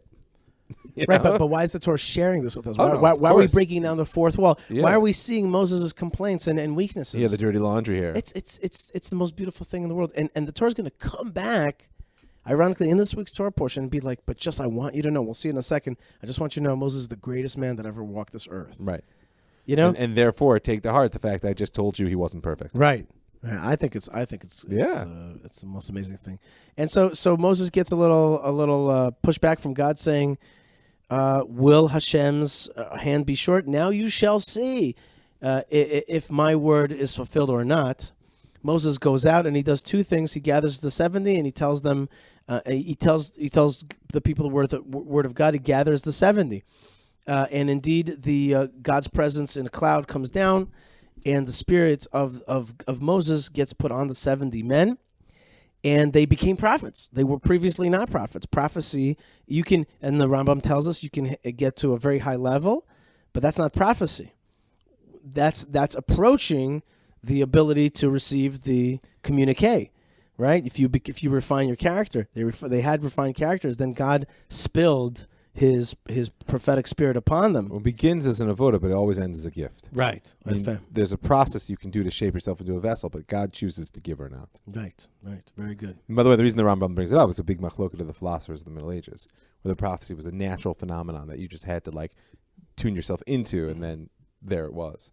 And therefore there was no personality of the divine that was reaching out and making a connection. Right. But it is important to understand that there is also wisdom, meaning so you can There are all attain kinds wisdom, of, for right. sure, and even I would say Ruach HaKodesh is like a very high divine form of wisdom. Right. But this is a specific act of will, which is one of the great mysteries of what it is to be Am Yisrael and carry the assertion that God has a will. Right. And that he chooses to communicate to the world through his people. Right. Okay. So, but however, yet again, there is a little bit of rogue, and the rogue here. You know, it's interesting. I just made the connection in my head between Michelle and Elitza Fan, who are pulling out the two sons of Aaron, who went a little rogue. Yeah. And in many, many traditions, went rogue in too positive a way. Right. Over enthusiasm. Over enthusiasm. Here, there's going to be these two prophets. There's a whole story about that there was actually 72 men, and they had to minus. Well, 12 tribes. Everybody's got to get their fair share. So Moshe says, we'll go 6 each tribe, but that ends up being 72 instead of 70. 72 instead of 70. Right. So it's like, oy vey. Nobody's going to agree if I cut 2 out of their tribe. Right. So he puts, little notes. No, thank you. Pekim in a hat, basically. It says, everybody pick out. If it says prophet, show up. If it's blank, stay home. Right. And then Eldad and Medad, they saw a prophet, but they didn't want anyone else to be embarrassed. So they stayed home. They had the humility of saying, I will. Right. They got the call to be a prophet, but they said, no. We'll just stay home because we don't want anyone else to lose out. But they got the prophecy anyway. And that's in the camp. That's why it specifically says suddenly they're overwhelmed with the Spirit. In the camp. And they're in the middle of the camp, and they say something. Right. What is that thing? The Torah purposefully does not let us know. That's right. But our sages say that they said Moses is going to die, and Joshua is going to bring them into the land. Which, by the way, is a very important insight about what that's the message, is. right? Well, but understand. Think of all the conversation we just had. Moshe's got these limitations, and he's not perfect. And he said, "Kill me off." And he killed me off. Right. And that was a private conversation, by the way, between God and Moshe, even though it gets written down for all generations, right? Moshe says it's on record. God says yes. But part of what prophecy is a pull back into the divine perspective. So they have this moment of almost zooming out. Like there they are. They're in the camp. The Spirit pours down, and they, boom, zoom out to the level where they see, oh, my gosh, I see what's happening. I see where things are going. I see what the conversation that Moshe just had with God. I understand that it's going to be Yeshua for all kinds of reasons that we'll speak about maybe in Chukat. And that's their message. Not just some, like, Moses is going to die and Joshua's going to Israel. It's not like, no, that's not it. They just see where things are going because they're privy in that moment to the divine perspective. Right, but still, though, it's an interesting thing that the moment where we see a certain mosaic weakness is the moment that we're also there's a revelation that, like, you won't be able to fulfill the mission. Like, there's a lot of little clues in this Torah portion. Yeah. That it was the Jethro thing. It was this broken moment. And we're going to see more. And there's this, like, little messages. And this is also going to have a political effect on the people in the next Torah portion. Oh, yeah. Where they're going to sense that Moses' leadership is shaky. Yep. Seemingly. Okay. So we actually got a lot of messages of Moses' shakiness. Well, first thing is that these two prophets are in the camp. They're saying something. And then Joshua runs somebody runs to Moses and tells him who that is an interesting question. Maybe it's Joshua, maybe it's Aaron himself. We'll see, or we won't see. But that's one of the questions there. And then Joshua, who is, and here's Joshua suddenly, right? This is Moses' second in command. This is Moses' prime student, his disciple, and he says, "My master Moses, jail them." Yeah, jail them like. Lock them up. Lock them up. Like shut them down. up. Yeah. And here's the moment where it's most beautiful. Right. Where Moses says to him, "Are you jealous for me? Who would give that the whole nation of God should be prophets? This is that Hashem should give His Spirit upon all of them." So we're back to Moses, the for the nation man. And beyond that, it's, in my eyes, one of the most important and most revealing statements in the entire Torah. Because here we see where Moshe, who received the Torah, we see what his perspective on the whole purpose of the endeavor is. The whole purpose of the endeavor, the reason that he believed that the Torah was important to receive and give on to the people, of building the camp, of going into Eretz Yisrael, the whole thing is in order that everyone be a vessel that's able to receive God's Spirit. And it's something which has unfortunately been lost in the sort of exilic relationship we have to reducing the Torah to religion, which it behooves us to think about how to bring this mosaic vision of what it is we're working toward back into focus. So Moses is we kind of saw him momentarily. What's the word I'm looking for? Not falter, and he's back. Yeah. And he says like, no. Because that's the thing is that everyone's flaws come up when you put them under enough pressure, but Right. it doesn't mean that the genuine base of their personality has changed. Right. And this is actually who Moshe is. Right. That's right. And I want them, and I'm not jealous of the 70 elders, and It's I'm not and about me. and I'm not afraid if somebody says I'm not going to lead the people into the land. I wish everybody would have real God's perspective. And even when I complained and said, "Kill me, I don't want to see it," it wasn't because it was about me. It was just because I'm done. God, I can't. And I also don't want to see my failure in your duty. Right. That's a big part of it. Anyway, we're just about to finish up. There's two more important points here. One is Moses, again, here's that word vayasif. The word asif is gather, is repetitive in this Torah portion. So he gathered, Moses was gathered back into the camp, him and the elders of Israel. And then suddenly a wind came. Last time a wind came, it was awesome. Remember when a wind came, that's when we had the splitting of the Red Sea. Right. Here, we're going to have this big, what do they call these birds? Not pheasants. They're called Quail. I have seen them. I've seen many a quail here in the land of Israel. Many a quail. And quail, if you look at them, they look like birds that you want to eat. They're fat. Yeah, they're fat. And it comes from the sea. And suddenly, it like landed on the camp. It's raining quail. Right, it's rain. It's like that movie, Chew and Swallow, whatever it is. Meatballs. Cloud with a chance of meatballs. Right, it's just like that. Right? Maybe I should call the show Cloudy. Quail. I think that's the one, right? That's it. Okay, cloudy with a chance of quail. That's funny. Okay, so cloudy is also good because we had all the Adnan and that's right. I saw that also. Okay, so and the description is that really is a lot of quail all over the camp, as in a day's walk distance. They're knee deep in quail. Right, they're knee deep in quail, and there's and it's as far as the eye can see, and it's long. Okay, and now the nation got up that whole day and that night, and the following day, and they gathered the quail. Even the one who didn't gather a lot gathered 10 more quail than you could possibly eat. Right, and then they actually laid it out flat around the camp. Dried quail, and then they salted, dried, whatever, and then the flesh was yet between their teeth when God struck them. By the way, the flesh was between their teeth, and the rabbis are like, "Oh, you see, this means that the flesh little stuff between your teeth is still called meat. It's called meat, and then you swallow it, it's still very well be meat, and therefore you can't have milk until you wait." I love you're like, "Oh, you see." This story about Jews getting destroyed. That wasn't about divine wrath. Let's just not talk about that. About having to wait between milk and meat. I'm going to bring that one up at the Shabbos table. My daughters hate beautiful. that rule. It's. You know what? I have a new shiur that I haven't yet formulated, which is it's all about eternity. Like so many of our laws are about keeping our people an eternal people. Yeah, sure. So many of our laws are about a secret way to keep ourselves to clean on Passover, to keep the Sabbath so we don't get tired out, to eat the proper things, to honor your parents. All these things really, in one way, is to keep the Jewish people eternal, which is the greatest proof that God is alive. And so our laws are all, in many ways, to keep us going as a people. I know, but you realize then why the individualistic culture in which we live today finds them so difficult. Because it doesn't necessarily have anything to do with me. Right. And you know who had a problem with that?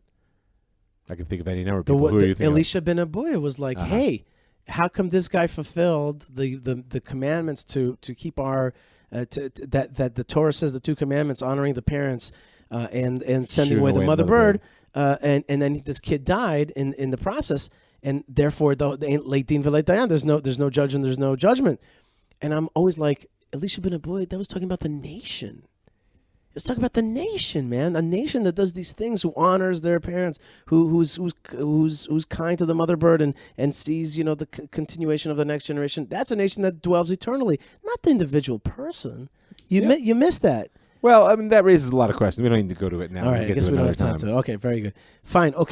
And the place is called Kivrot HaTa'ava. Yeah. The Graves of lust. Graves of lust. And which tells us that lust can send you to the grave, as our rabbis tell us. And not only that, but that the part of you which lusts is the one which will rot. And the part of you which rises above that is that which is eternal. Amen. That is true. HaKin'ah, HaTa'ava, VaKavod Motzi'in et ha'adam min ha'olam. Mamish. The lust, the jealousy, the lust, and the honor. Desire of honor, right. Desire of honor takes a person out of this world. There it is here in the Torah. Kivrot HaTa'ava. That's right. Finally. Last but certainly not least, the 18th story in this parsha. Seriously. And that is the story. Again, it really is about Moses, but it's about also Miriam and Aaron, who get together and somehow talk negatively about Moses and about the Cushite woman. Cushite either means beautiful or black or African. It could either mean that it's talking about his wife Tzipporah or maybe a previous wife, because there's about 60 years of Moses' life which we don't know about. The Midrashim talk about how he became a warlord in Africa. It's a whole long story. He's got a backstory. He's got a backstory, right? That's the prequel, okay? So the Cushite, so they talked about the Cushite woman. And basically, they say, well, is it just that God spoke to Moses? Because he also spoke to us, and we didn't. And we hear him speaking. Well, what they're referring to probably is that he separated himself from his wife, because Moses' relationship with God is not with preparation and kind of knowing that now you're going to have a discussion with God. It's rather at all times. It's a live connection. And therefore, he always had to be separated from his wife. In the highest state of purity. And focus. Right, in state of purity and focus. And they're like, aren't we also like him? Well, God heard. Since God hears everything. And then in parentheses, the narration says, and the man Moses is the most humble from any human that is on the face of the earth. Which I think on a simple level is just telling us, and by the way, Moshe probably heard too. Right. He wasn't going to say anything. Right. But God wasn't going to let it go. There's a proof for what you're saying. Because when the punishment comes now, it's Moses who Aaron asks forgiveness of Moses. Right. For what Miriam dishonoring was speaking him. About. Right. So suddenly God shows up to them, which is not the way he shows up to them usually. And they're therefore not prepared in a state of focus and purity. Right. And they're like a little probably shaken up, and he calls to the three of them outside, and it says the three of them came out. And this is, me, Aaron, by the Moshe, way, the way threesome, it says the word threesome twice here. This is the leaders. This is the triumvirate. This is the triangle of this is a family. These are sisters and they're brothers. also siblings. Yeah. And God calls them out. God comes down, and he at the entrance of the tent of meeting, and he calls out separately to Aaron and Miriam, and they come out, and he says, "Listen to this. This to me is amazing." He says, "Vayomer shim'u na dvarai." Listen to my words. That is an unusual phrase that God would say. Like, listen to me. I got to tell you something. You listen to me. Listen. And he says, if your prophecy, which you have prophecy, is on one level, I show up to you, I reveal myself to you in a dream. Et vada, I reveal yourself. Imi yenevichem Hashem b'mareh elav. No, elav et vada. Bechalom edaber bo. Like, in through a dream. That's how I reveal myself to you. That's how I speak to you. Yeah, through visions and dreams. That's a prophet. Right, that's a prophet, or that's really your prophecy. Well, the Rambam builds a whole perspective here from pointing out that Moshe might not actually be a prophet. He might just be a different category of, relationship. He says, not so, my servant Moses. In my whole house, he is trustworthy. He is to be trusted. Well, these words are it's incomprehensible. You're right. It's an explosion in the mind. You can't even swallow this stuff. It's like that God says, in my whole house, he is trustworthy. Ne'emanhu. Oh my gosh. Pe el pe daber bo. I speak to mouth, umar'eh. And I show myself. V'lo bechidot u'betmunot Hashem yabit. And not through V'lo bechidot, and not with riddles. Not with riddles or with images. No, it's not an or. This is a separate phrase. He says I speak to mouth to mouth, meaning like face to face in our English language.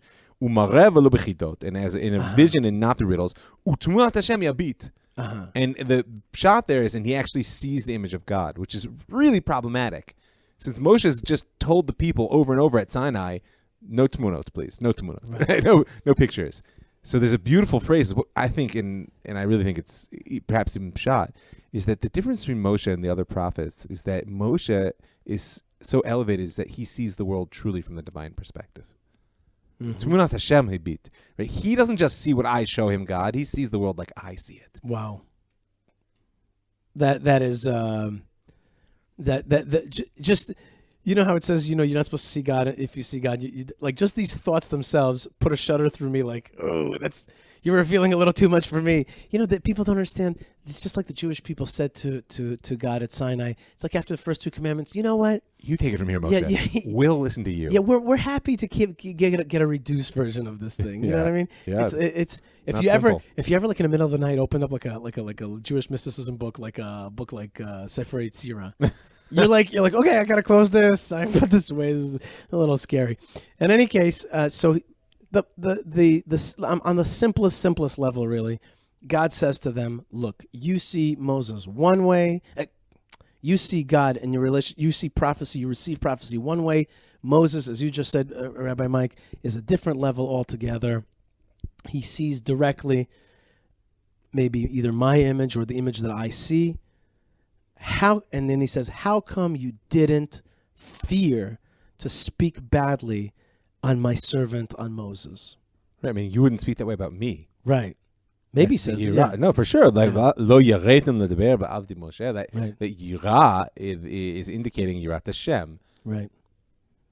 And it says, vayacharaf Hashem ba'am, vayilech. Hashem was angered in them, and he left. Right. He turned his back to them, seemingly. And as we know, every time there's a chari'af, every time there's the word anger or flaring anger, there's going to be punishment. Except for one time in the Torah, that's a whole story unto itself. I talked about it on my class over Shavuot. Finally, the cloud lifts up as part of God's going away, and there's Miriam. She is now white as snow. White as snow, not in a good white as snow, a bad white as snow, which is the tsarat, the skin disease. As I've told you many times, psoriasis comes from the word tsarat. In any case, she's now inflicted. She's stricken. She's inflicted. And Aaron looks at Miriam, and suddenly he sees her in this state. And Aaron says to Moshe, "Bi Adoni," which is, it's my fault, sir. It's our fault. It's my fault. Don't. I'm translating a little bit. It's not exact translation, but don't put the sin upon us. Do not be angry with us. Asher na'alnu v'asher chatanu, which we did wrong. We did wrong, right? From the word Rashi says, from the word avel. Right. We sinned, and we there's two kinds of different sins there. We spoke badly about you. Please don't hold it against us. That's a tough phrase. So is it you, Moses? Don't be like don't be dead. Don't be dead like immune to our pain. Right, like a child that emerges from the womb and half its flesh is eaten. Or do not allow the situation that Miriam is now like half dead. The one who also came out from the same womb as you. Right, the same as you. The womb of that's your mother. right. So do not. Either way, by the way, don't let this just don't let. And like v'yachel chatzib saro, his flesh is half eaten. We harken back now to the other flesh that was eaten here in this week's Torah portion. They're probably still eating it right now while this is going on. Right. So Moses immediately v'yitzak Moshe. Moses yells to God le'emor, saying 5 words: El na refana la. That's it. God, please heal her, please. And God says to Moses, if a father would spit in the face, in her face, it's like a parable. Would she not be embarrassed for 7 days? Let her stay outside of the camp for 7 days, and then she again will be gathered. There's that word asif again. Okay, and indeed Miriam was outside of the camp for 7 days, and the nation did not leave her. The nation would not leave her. Remember, she is the one who also, and the Mishnah says, she is the one who waited to see what's going on with her brother, in the little reed basket. So the nation waits for her, And then they went from there, Michatzerot, and they parked at Paran, which is going to be opposite the land of Israel. But basically, whoa. And this is all about slander speech. It's all about the greatness of Moses is highlighted through this story. His difference between him and other people, him and even other prophets. It hurts me for Miriam. It always hurts me. It always hurts me. It always bothers me that this is written in the Torah. I always want to say to God, can we not put this in the Torah, because she's such an amazing and great lady. At the same time, as we said, in so many ways, Behaalotcha is a setup for the parsha which comes. Right. And we're going to see slanderous speech. That Miriam's, at this point, there's a great grace that God is offering to the people to say, listen, I'm going to show you that this is a great sin to speak slander. Even Miriam. Even the great Miriam, we could have taken care of this just between the four of us, says God. But no, I wanted you to know, because I see what's coming down the line. Right. You need to learn the lesson before it's too late. Right. Unfortunately, we see. They didn't. They don't. But we can. We certainly can. And we should get prepared for really 40 days of clean, no slander, certainly about the Jewish people, about the land of Israel, and about God, okay? Just 40 days of clean speech. And imkvar, azkvar, just 40 days of consciousness that the good comes out of your mouth. And you can always ask yourself, is it true? Is it necessary? Is it kind? Right? Is it true? Is it necessary? Is it kind? Right. I mean, if you can't get past the first one, obviously it's actually a surah to say it. The second one, it may not be so necessary, obviously. But the third one is really the question of what kind of world do you want to live in? And speech creates. Yeah, oh yes. Speech creates.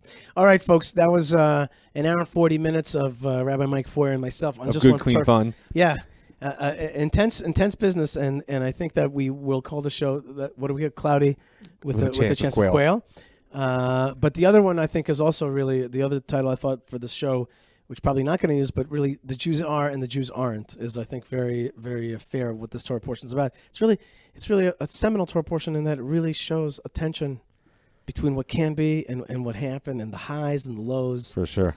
Of Am Yisrael. More highs and lows of Am Yisrael can be heard at Rabbi Mike's other podcast called The Jewish Story here in the land of Israel. And I want to give people an invite, if you're still listening at this point, send me an email, ravmikefeuer@gmail.com, if you're interested in jumping on the next Jewish Story webinar. It could be a 2-part session on religion in the postmodern age, the promise and the challenge. Should be a very good discussion. So shoot me an email. I'll send you the details. That sounds awesome. And that email is? ravmikefeuer@gmail.com or ravmike@thelandofisrael.com. That's right. And on Facebook, facebook.com/Rav Mike. Yeah, you can reach me there. And at Jewish Story, thejewishstory.co. No, jewishstory.co. Jewishstory.co. The is for thelandofisrael.com, not landofisrael.com, thelandofisrael.com. And my own website, YishaiFleisher.com, and also Facebook, Twitter. Come join me on Twitter. That's where the fun is at, okay? We have I can attest, I get a lot of laughs out of watching we get a lot of fun out there, so Twitter is completely wasting my time. It's like a 10-round boxing match. That's right. That's right. But we also inspire people out there, so join us. All right, so there you go, folks. That was a lot. That was a lot. I'm sweating a little bit. That was Parshat Behaalotcha, really touching the tippy top of it. So much more Torah and mysticism and halacha behind it. But we're done for now. Please stay tuned for, I hope, to get the Malkah Fleisher half. She's got a lot of energy and good things to say. That's coming right up. So stay tuned, and thanks again for joining us on the Land of Israel Network, the Yishai Fleisher Show. More great stuff is in the way. God bless you. Stay tuned, stay strong, stay connected. Shalom from Yerushalayim. Shalom. Shalom.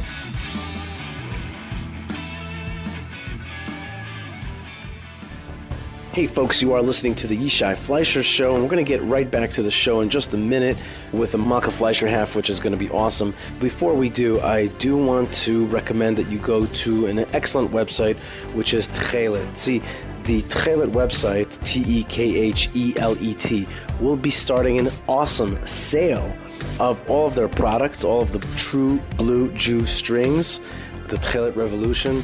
And look at the website. You'll find incredible information about why Tchelet is special, why this has been rediscovered in our time, what an opportunity it is. And the reason they're having this big sale is because next week, not this week is the Torah portion of Behaalotcha, but next week is the Torah portion of Shlach, where at the end of that Torah portion is the mitzvah in the Torah of putting on Tchelet, the blue strings, on the edges of our garments. And I'm looking right now at my own Tchelet, and at my 3-year-old son's Tchelet, and we got that off of Tchelet.com. look, this is not just an advertisement. It's something I'm passionate about. I think it's something that represents the incredible time that we're living in, the revelation of godliness, the return of the Jewish people to the land of Israel, and the incredible knowledge that's flowing and bringing us back to the way things were. So jump to that website, TEKHELET, tchelet.com. Get yourself a pair, get a neighbor a pair, get your cousin, your father, your brother a pair. Be part of this incredible time. Tchelet.com, check it out.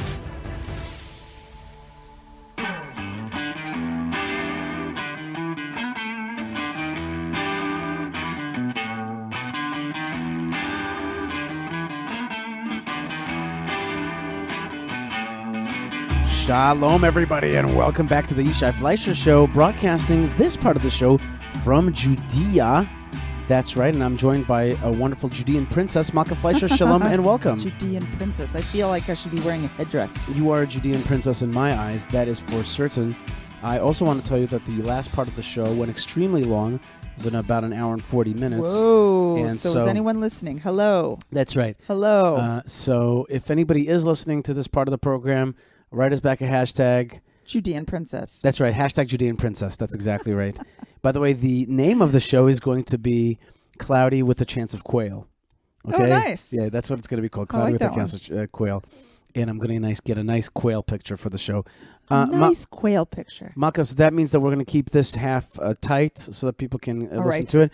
So I want to get to really two stories, and they're really two articles. You don't think people want to know what I made for Shavuos ultimately?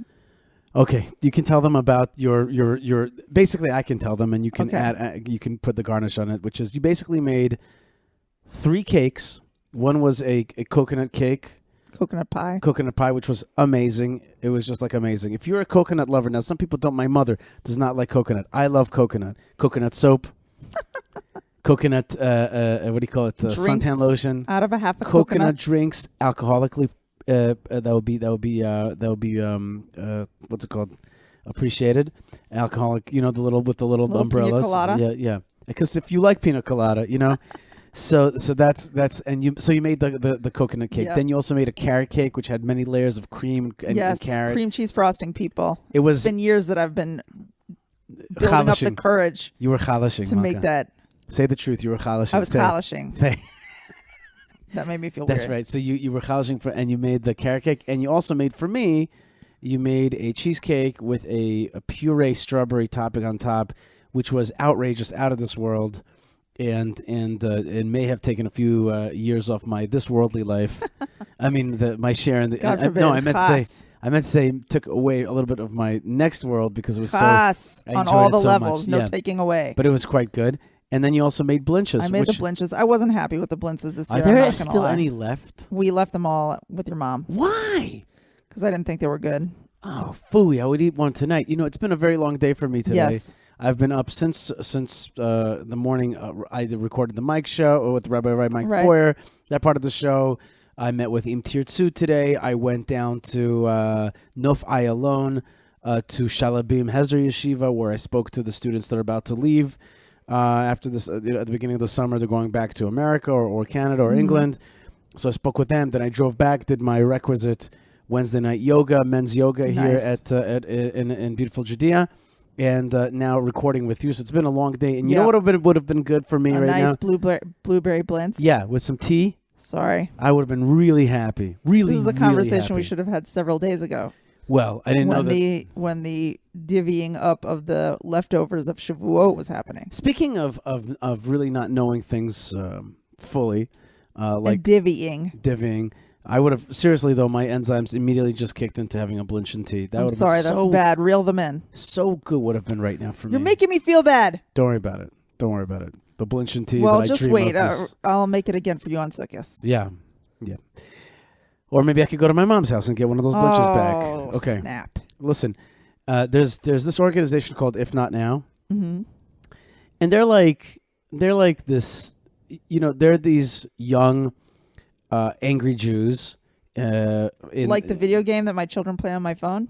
What is that called? Angry Jew. Angry Jew. Yeah, that is that is an actual real game. It's not all the way the most PC When you game kill that you ever when played? you kill a bad guy, it's like a little zal. Yeah, a little, it goes like Zichrono Livracha. yeah, but you're not killing like any specifically anti-Jewish. It's not like you're shooting a Nazi or a jihadist. It's just regular bad guys, right? I think they're Cossacks with like Oh, with these like what's the thing that you cut the wheat with? Scythes. yeah, Who are coming to get you, and yeah. you're supposed to save the challah and the books. Seriously, if you go to your Google App Store, And if he falls down, he's like, "Oi!" oi, and when he jumps over something, he goes kosher, ding. If you go to you can actually get this game. It's called Angry Jew. Angry Jew. It's Jew. on your Play Store. And our kids love it. They love it. I think and they. I don't think they really like get deep into the nuance of it. I just think that they like that there's like a rabbi and he gets the books and the challahs. I think that's what I think a rabbi who's superhero is awesome, and if you can get the bad guys, there's nothing wrong with that. You know, it's funny you say that. Let me then switch gears here for a second. Okay. So it's not if not now. actually that is the gear that I was talking about. Okay, Sorry, get back. It's back. late. It's They haven't. get back in the They game. haven't. So this organization has been anti-birthright. They've been doing this birthright walk-offs. So they register for They're like birthright. disrupting the birthright trips. Yeah, and then they go to see like Palestine and the Palestinian plight, and they like their whole thing is we're going to show the Jewish establishment's truth that they're hiding this deep dark secret of the occupation. And my ploy has been the whole time being like, and I wrote an article in the forward which made a splash at the time, which was like, great, I want you to uncover the establishment's unwillingness to go to the West Bank / Judea and Samaria. Because the minute you're going to push them to go see the real Palestine, they're going to have to see the real settler story also. They're going to have to come to Gush Etzion and Hebron, etc. Unless you're just a propagandist who wants Oh, people no, to no. only see one side. Oh, that's what they want. They want to see one side, but people are not that dumb.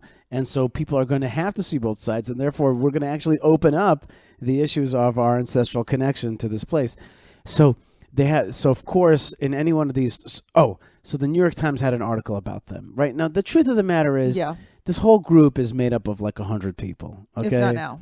Although they have a Twitter following that's serious, but they're really not that big, and you see it in their pictures a lot of times. It's like 7 people hanging a banner off a bridge or something. Right. But the New York Times, since it wants to side with their outlook, just wrote a big old article about them. Sure. And again, the truth of What would you expect from the New York Times? right, if you read it with a what's it called? It's late in the day with a judgmental eye. A grain of salt. With a discerning discernment. eye. You see that really they're talking about just a few people who are disrupting things and all Okay. that. But in any case, they have one line there where it's like, so who do they always knock? Who do they always knock? Who, the If Not Now people? The this kind of article and the If Not Now. Suckers? Yeah, but specifically, it's always going to be Hebron. There's always going to be a knock on Hebron. Why? Because it's the only place where Jews live amongst Arabs / Palestinians. Right. It's the only That one. other people are really it's living literally on the same the only streets. one, and it's the only one that has a security apparatus to maintain that. And it's the only one that therefore does all kinds of stuff to push Arabs back from destroying the small Jewish community, which the New York Times / If Not Now read as an abridgment of Palestinian rights, instead of seeing it as being a defense of the small Jewish community, which has been under attack by the jihad forever. They read that very same situation as being like, look, you're not letting this Arab walk right here. They don't mention that 97% of the city is Jew-free. Right.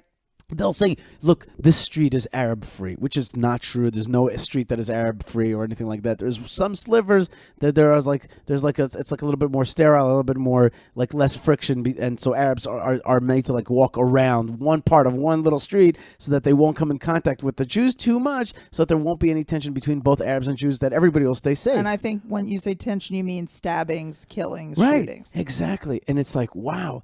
And so they have a line in there, Malkah. Mm-hmm. When I came to Hebron. This is the NYT reporter? No. This is the If Not Now person talking, and she says, rep?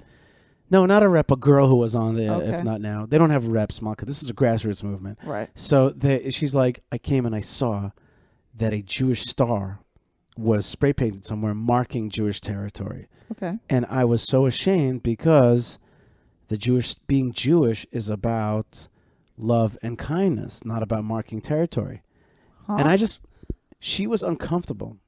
With the ideas that Jews own anything? the Jewish star symbolizes any kind of possession. Right. And I'm like, girl, have you heard of the state of Israel and our flag, which marks... There's a big Jewish star right up on there. Right. And it's like, you know, and I kind of love this article. Oh, yeah?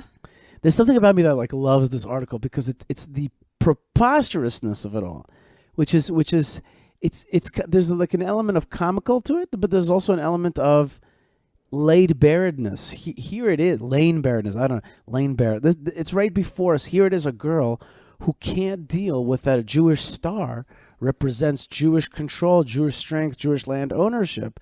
To her, it's an anathema of the quote unquote. Why can't possession come with love? That's because she can't deal with one of the main problems that so-called Jewish liberals have a problem with. One of their main beefs is they don't say it, but here's the real truth: they have a hard time with Jewish power. In general, they have a hard time with Jewish power, and I wrote about this in depth in my article in the Daily Wire, which is really that coming from a diaspora perspective, where you're like this liberal minority sending a signal of liberalism to the ruling majority, right? That's the way you see it. You don't see Jewish power. Jewish power may send a signal back to the rulers, controls of where you live, that they should themselves be powerful and nationalistic. So it offends them. It offends them. Jewish strength is a way to actually endanger them. Jewish weakness is a way for them to actually survive in their mind, in the diaspora. Right. And it's just like anathema to her. So it's almost a comical statement. She was bothered by the Jewish star representing land ownership or control or marking of territory. It's like, that means that you can't deal with the whole formula of the Jewish state. Right. You just can't deal with that concept. Anyway, that is definitely and I tweeted it. Please check out my tweets on this thing, and if you can retweet, that would be wonderful. And a similar issue, I think you read an article about a study. Right. So this girl is a little bit off the charts, but she kind of a little bit reflects what's going on with American Jewry. The American Jewish Committee did a study. They put it out about a week ago, a little bit more than a week ago. A study like this has not been done before. It's because of the like broadness of its international scope. And they asked similar questions of Israeli, American, and French Jews to try and get a sense of where they stand on some of the issues. So let's go through some of the things that they said. They were all asked, how important is it to be Jewish in your life? I missed for a second it's the AJC that put out the study? Yes, the AJC put out the study about a week ago, and it's considered like a pretty... I think groundbreaking is a little extreme. It's not a groundbreaking study, but it is revealing. A revealing study, more revealing than some of the others, because usually they don't do comparisons of these three different groups. Mm-hmm. So they asked all the groups, how important is it in your life that you're Jewish? How much is being Jewish an important part of your life? So 51% of Israeli Jews said it was most important. It's way, way up at the top. Mm-hmm. 29% said it was very important. And 8% said not important or not that important at all. So together about 70%. So 80% of Israeli Jews said it was either most important or very important. So 80% think of Israeli Jews think it's quite important to be Jewish. That it's very important, very quite mostly, yes, important to their Judaism in their life, whatever they perceive it to be. Okay? Okay. But when you ask the French Jews, yeah, only 33% found it very important. 32% found it somewhat important. Oh, man. And 32% said it was not important. Merde. Yeah, exactly. But American Jews, they're doing a little bit better. Really? 41% said it was very important. 41%. So that's 10% less than Israeli Jews. Yeah. 35% said it was somewhat important, mm-hmm. which is a little bit of a different question than it seems like the Israelis got. And 24% said not important. So that's interesting to look at, whereas 8% of Israeli Jews think that being Jewish is not important. 24% of American Jews think it's not important. That's a big difference. You might have thought that it would be exactly reversed. Since Israeli Jews live in Israel and they don't need their Judaism as much because being Israeli fulfills that, and like you kind of don't need to be a Jew. Yeah, but that's I'm saying you would have thought. I'm saying. But you gotta ask. So you just said something that's like you just glossed over like a major existential question, which is how much is being Jewish a part of being an Israeli? You just said that being an Israeli is more. They wouldn't need the Judaism because they're Israeli, but maybe inherent in the answer is that Israelis consider their Judaism part of their Israeliness. That's what it turns out. I'm saying I could have thought that American Jews would be like, whoa, it's really important to be Jewish, right? Because that's what identifies me here. But in truth, it's exactly the opposite, which is when you're in Israel, being Jewish is a big part of life. Right. When you're in America, it's easy to slip into Americanism and really assimilate out. Assimilation doesn't necessarily happen in a conscious way. It's basically, it becomes less and less important for you throughout the generations, and nothing reminds you of that. Here in Israel, you're reminded of the Jewish story and the Jewish identity quite often. So here's another aspect of the Jewish story that's also can be compared between the groups. Yeah. They also asked all three groups about how they view their counterparts abroad, or in some cases in Israel, in terms of family relationship. They were offered a few options. They were allowed to call... Wait, you got me confused. Okay, so Israeli Jews were asked whether they consider American Jews to be their siblings, cousins or extended family, or not family. Are you brothers? Are you cousins? Or are you not Are family? you like, do you have like a brothers? Are we brothers? Right. Are we cousins? Right. Or are we not much? Right. Right? Or something, I don't know, not something very strong. Right. So 31% of Israeli Jews said American Jews are their brothers. 31% of Israeli Jews Jews said American Jews are their brothers. Right. Another 47% said that they're their cousins. So about 70% together saw for the 30 and 40%. 30 said brothers. 40% right. So said 78% of Israelis see American Jews as either their cousin, or either their siblings or their cousins. Right. But then you turn to the American Jews. Right. The other side of that same coin. Okay, the other side. They got asked the same question. Only 13% of American Jews view Israeli Jews as their sibling. Right.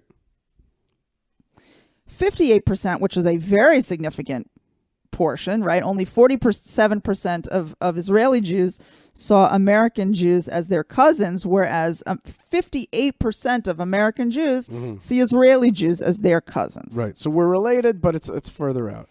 But 28% of American Jews do not see Israeli Jews as their family. Wow. That is humongous. That means that almost 30% of American Jews, don't see Israeli Jews as family. Don't even like Ein Kesher. There's nothing that holds us together. What that really means, forget for a second now, do they see Israel as cousins or not? What it means is actually they don't have an ethnic identification. That's what it means. It means that they don't think that we're an ethnicity. Okay. And so that it's a religion. It's a religion, you could be exactly. in, you could be out. I'm American, you could I'm join, American you could not Jew. join. Exactly. Okay, that's interesting. So basically, whereas 78% of Israeli Jews see a fairly close familial relationship, it's about 71% of American Jews who feel any kind of similar thing. Now there's but 31% of French Jews said they consider Israeli Jews their siblings, a much higher percent than American Jews. Which is interesting there again, right? Because you brought up an interesting point that American Jews seemingly from the results see Judaism as a religion. Right. Whereas it seems here these French Jews who just a second ago told you that being Jewish is not a very big part of their life, 31% of them still consider Israeli Jews to be their siblings, which is they view being Jewish as much more of an ethnic belonging. That's absolutely correct. That's exactly right. It's very important to understand that. A family relationship. First, let me say two things. First thing is that one of the reasons that Israelis see American Jews as closer family is actually a cultural thing, which is like this. Israelis like America, and they try to speak English. They love English. Some do and some don't. I know a lot of Israelis that don't speak a lick of English, but they try. They generally emulate. They think America's a good country, a strong country, and their brothers living there are culturally close to them. In their mind, they're like, I can talk English too, you know. But Americans look at Israel with a little bit of a jaundiced eye. They don't always understand the culture in Israel, and American culture is much easier to understand because you see it on TV. Right? You can identify with it because it's like, oh, my cousin is exactly like that Dr. House or whatever it is, you know? But the American... I think it's Dr. Joel Fleischman on Northern Exposure. Northern Exposure more than Dr. House. I don't think Dr. House was Jewish. Whatever. I meant to say that I wasn't talking about Jewish. I was talking about that an Israeli Jew can understand America better than an American Jew can understand Israel. Yes. Just culturally. Yeah, for sure. The American culture is much more available and so than the Israeli culture. And so you want to be closer to the guy you think is cool. So like an Israeli Jew will be like, oh, the Americans are cool. And so is the American Jew who's the American Jew looks at the Israeli Jew and he's like, I don't quite get you. I don't understand what motivates you. You're a little bit different than me. You may be a little bit haughty towards me. I may feel a little inferior. I may have an inferiority complex vis-a-vis you because you carry guns and you got this whole thing.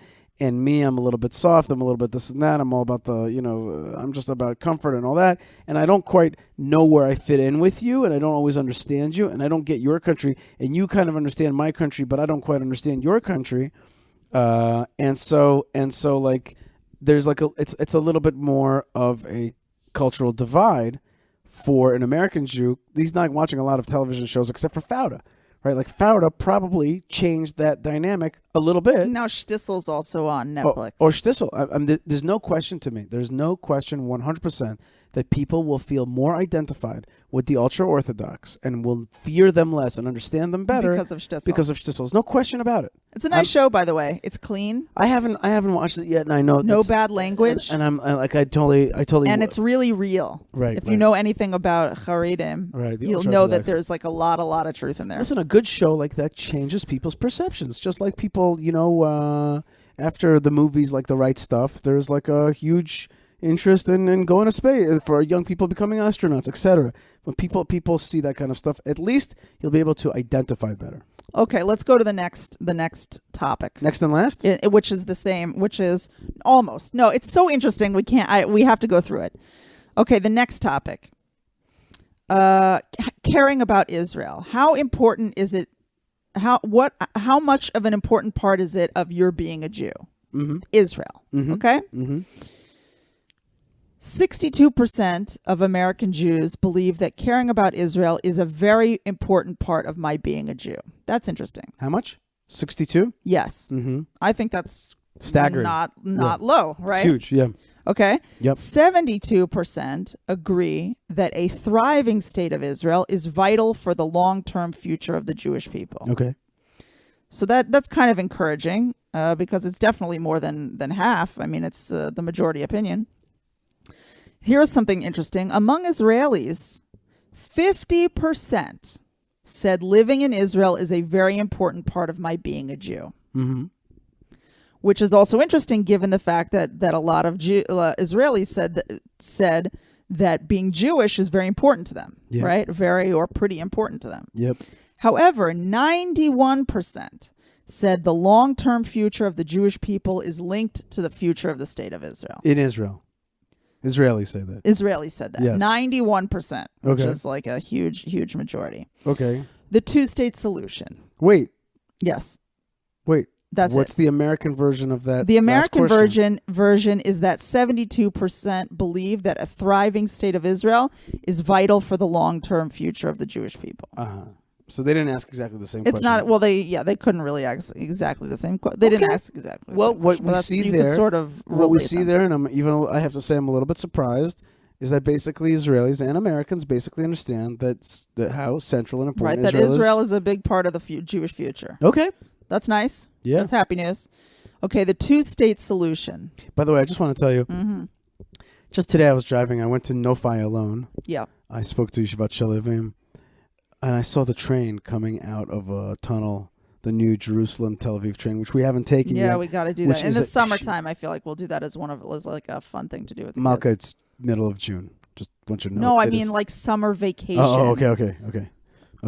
Are you one of those like old school people who think about summer vis-a-vis what month it is? No. Oh. We think about summer in terms of are the kids home or I are the see. kids not home? I That's see. what summer means. I see. I misunderstood. Now I totally forgot. Oh, so I saw the train coming out, and I was just like, wow.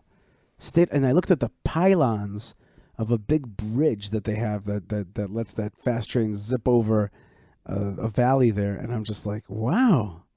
State of Israel, look at you. Yeah. You know what I mean? I was, developing nicely. and Nofi alone, very beautiful place. Very beautiful view on the mountains. I got to take you there. I'm looking forward. Yeah. Okay.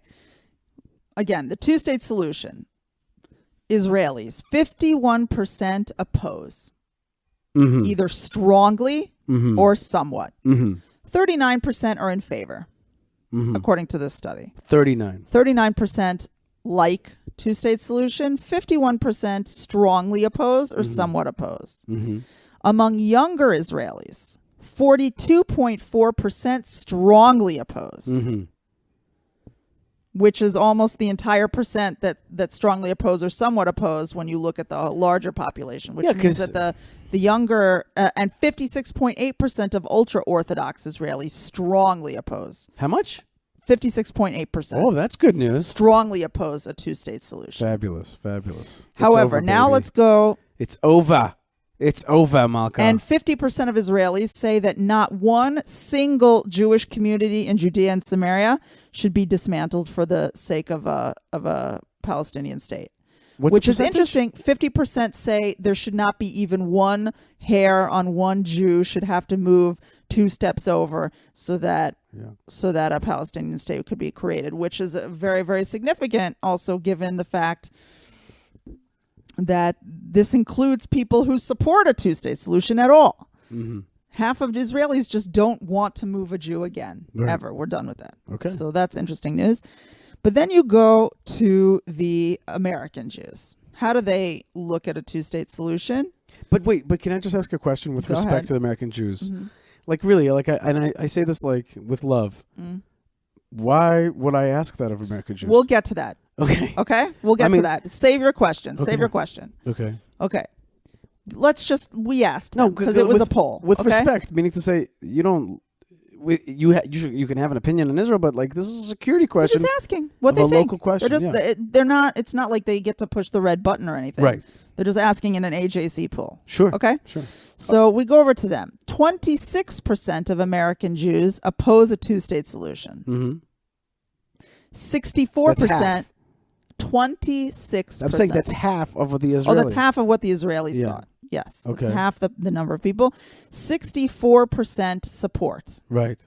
So that is a fundamental difference of opinion Right. between Israelis and Just Americans. Now- just let me tweet at them, Malkah. We'll knock that down. Okay, Yeah. you work on that. Okay. The last question that I have here was asked again of Israeli and American Jews, not to offend all the French Jews who were excitedly waiting to hear all their answers. The results were not like so forthcoming from that segment in the publicized parts of the report. If there are French Jews, God bless you, and please write me #I'm a French Jew. All right, there you go. Yeah. So Israelis were asked about American Jewish opinions, kind of like you were just asked, like who's asking you, right? So 63.5% of Israelis, a clear majority, said it is, quote, not appropriate for American Jews to attempt to influence Israeli policy on such issues as national security and peace negotiations with the Palestinians. Mm-hmm. That's a lot. Yeah. 63.5%. However, 57% of American Jews said, no, we should have a say in the policy decisions of Israel. And I can help everybody figure this out. It's very simple. And that's the study, by the way, Just, signed and sealed. okay, let me just say something. Yeah. I think American Jews should have a say on issues that impact them.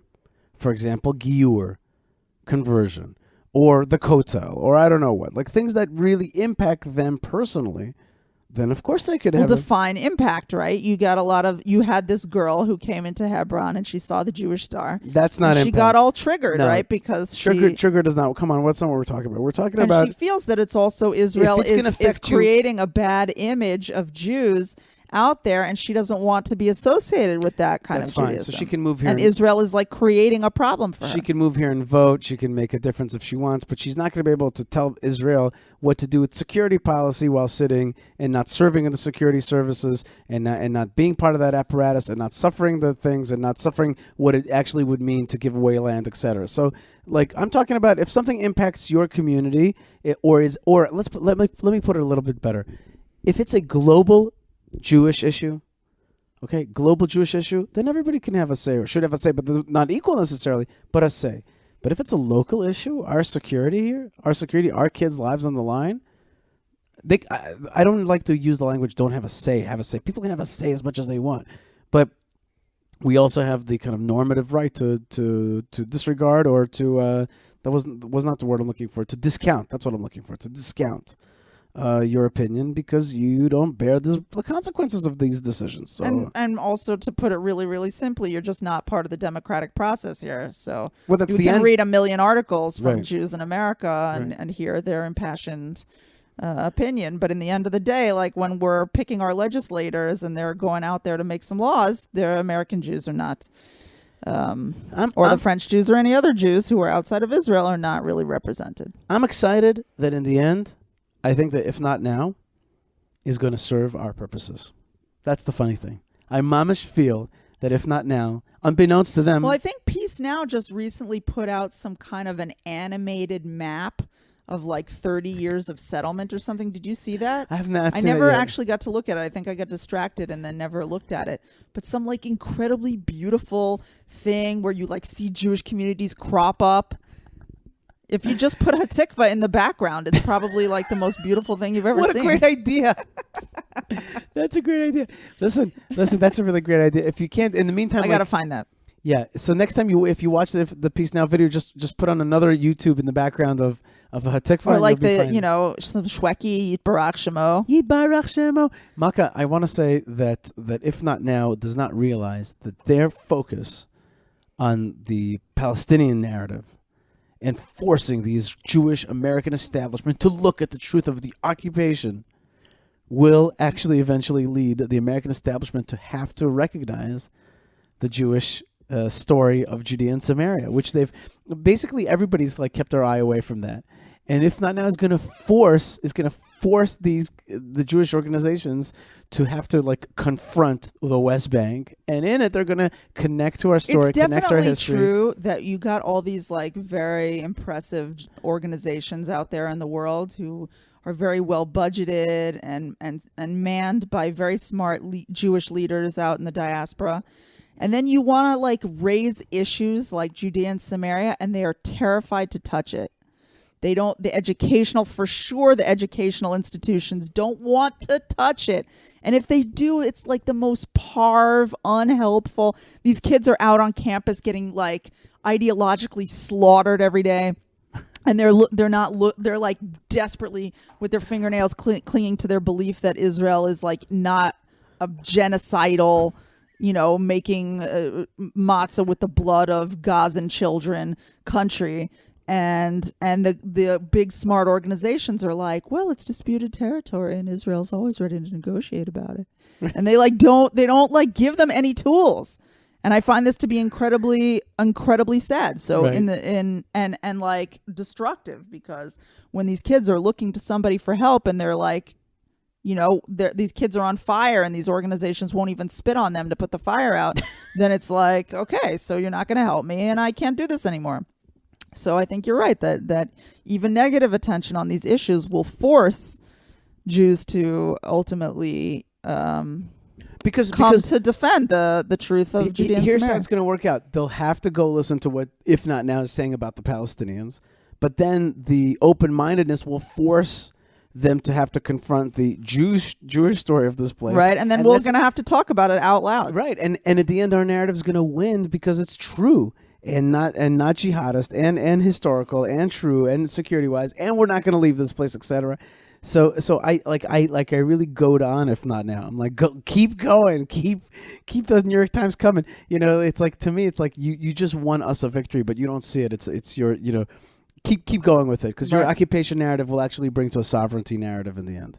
All yes, right? Amen. Amen. Malkah Fleisher, I wanna thank you for so many things. Wow. But I especially want to kokos, carrot, yes. strawberry topping cheese, and the blanch. Sorry about those blintzes. Now I feel. Why would you leave it to my mom? I just look at your husband's face. Keep it out of aim. What? I felt like she needed them. Have you heard of Al Ken Yazov Isha Taviva Timo Vitvoka Bishto and Veyula Blinch Echad? Okay, with you, the blinch. Look at me. I'm lacking a blinch in here. I failed you, Yishai. I had one Hungarian blinch in this whole holiday. I wait the whole year for this. Don't make me cry in front of our audience. I don't know. Have to make more. They're so hard to make. You know what? I want you to make me one for Shabbos. That's what I'm saying. What? Yes, and because it's still within the 7 days of the holiday. The holiday. All right, folks. I'll think about it. We gotta get some rest, Malkah. So I want to thank everybody for joining us. The show has been long. If you listened to this part of the show, please hashtag holiday or Yishai deserves a blinch. Yishai deserves a blinch. We also had Judean Princess. Judean Princess. Moreover, a lot of you wrote to me saying, Yishai, please make us the whole book of Ruth. And I want, if you enjoyed the book of Ruth. Did people write back to you? People told me. A lot of people either wrote to me, this and that. But I want to see hashtag listen to the book of Ruth, okay? Or hashtag book of Ruth. All right, folks. Also, want to thank all of our sponsors. And just on today's show, I'm just going to make it short. I want to thank the Jewish community of Hebron for that Jewish star, okay? Of holding on to the land of Israel, marking that territory, and holding on, keeping it open for the rest of us. And I want to thank the Land of Israel Network. I want to thank you, Malkah Fleisher, for being my rock and support and blinch and blintz maker. And you bring the sweetness to my life. Oh, yep, that's right. Stop. And I want to thank all of you out there. And please don't be lazy. Write us a little email, Yishai at the Land of Israel. I don't think that's good advertising. Yishai at thelandofisrael.com. And also, of course, donations are appreciated. And also think about maybe dedicating one of the shows to a loved one, etc. And that's all found at YishaiFleisher.com. Our other shows here on this great network, thelandofisrael.com, are just that. They're great. They're fabulous. And you could be part of it. And wherever you are, be part of the Land of Israel. Be part of this incredible time and this incredible country and this incredible state, this incredible land, and this incredible era of Jewish renaissance and strength. Jewish what? Renaissance. What is that? Is that a controversy? What's the problem? I really like some of the alternative pronunciations. We'll have to schedule a conversation about. We can talk about it over the weekend. Okay. No. All right, folks. More great stuff is on the way. Malkah Fleisher, thanks again, and thank you, Hashem, for giving us the strength to broadcast to the world your great message, your great time, your great gifts to this world. Thank you, Hashem, for everything. Thank you, the Land of Israel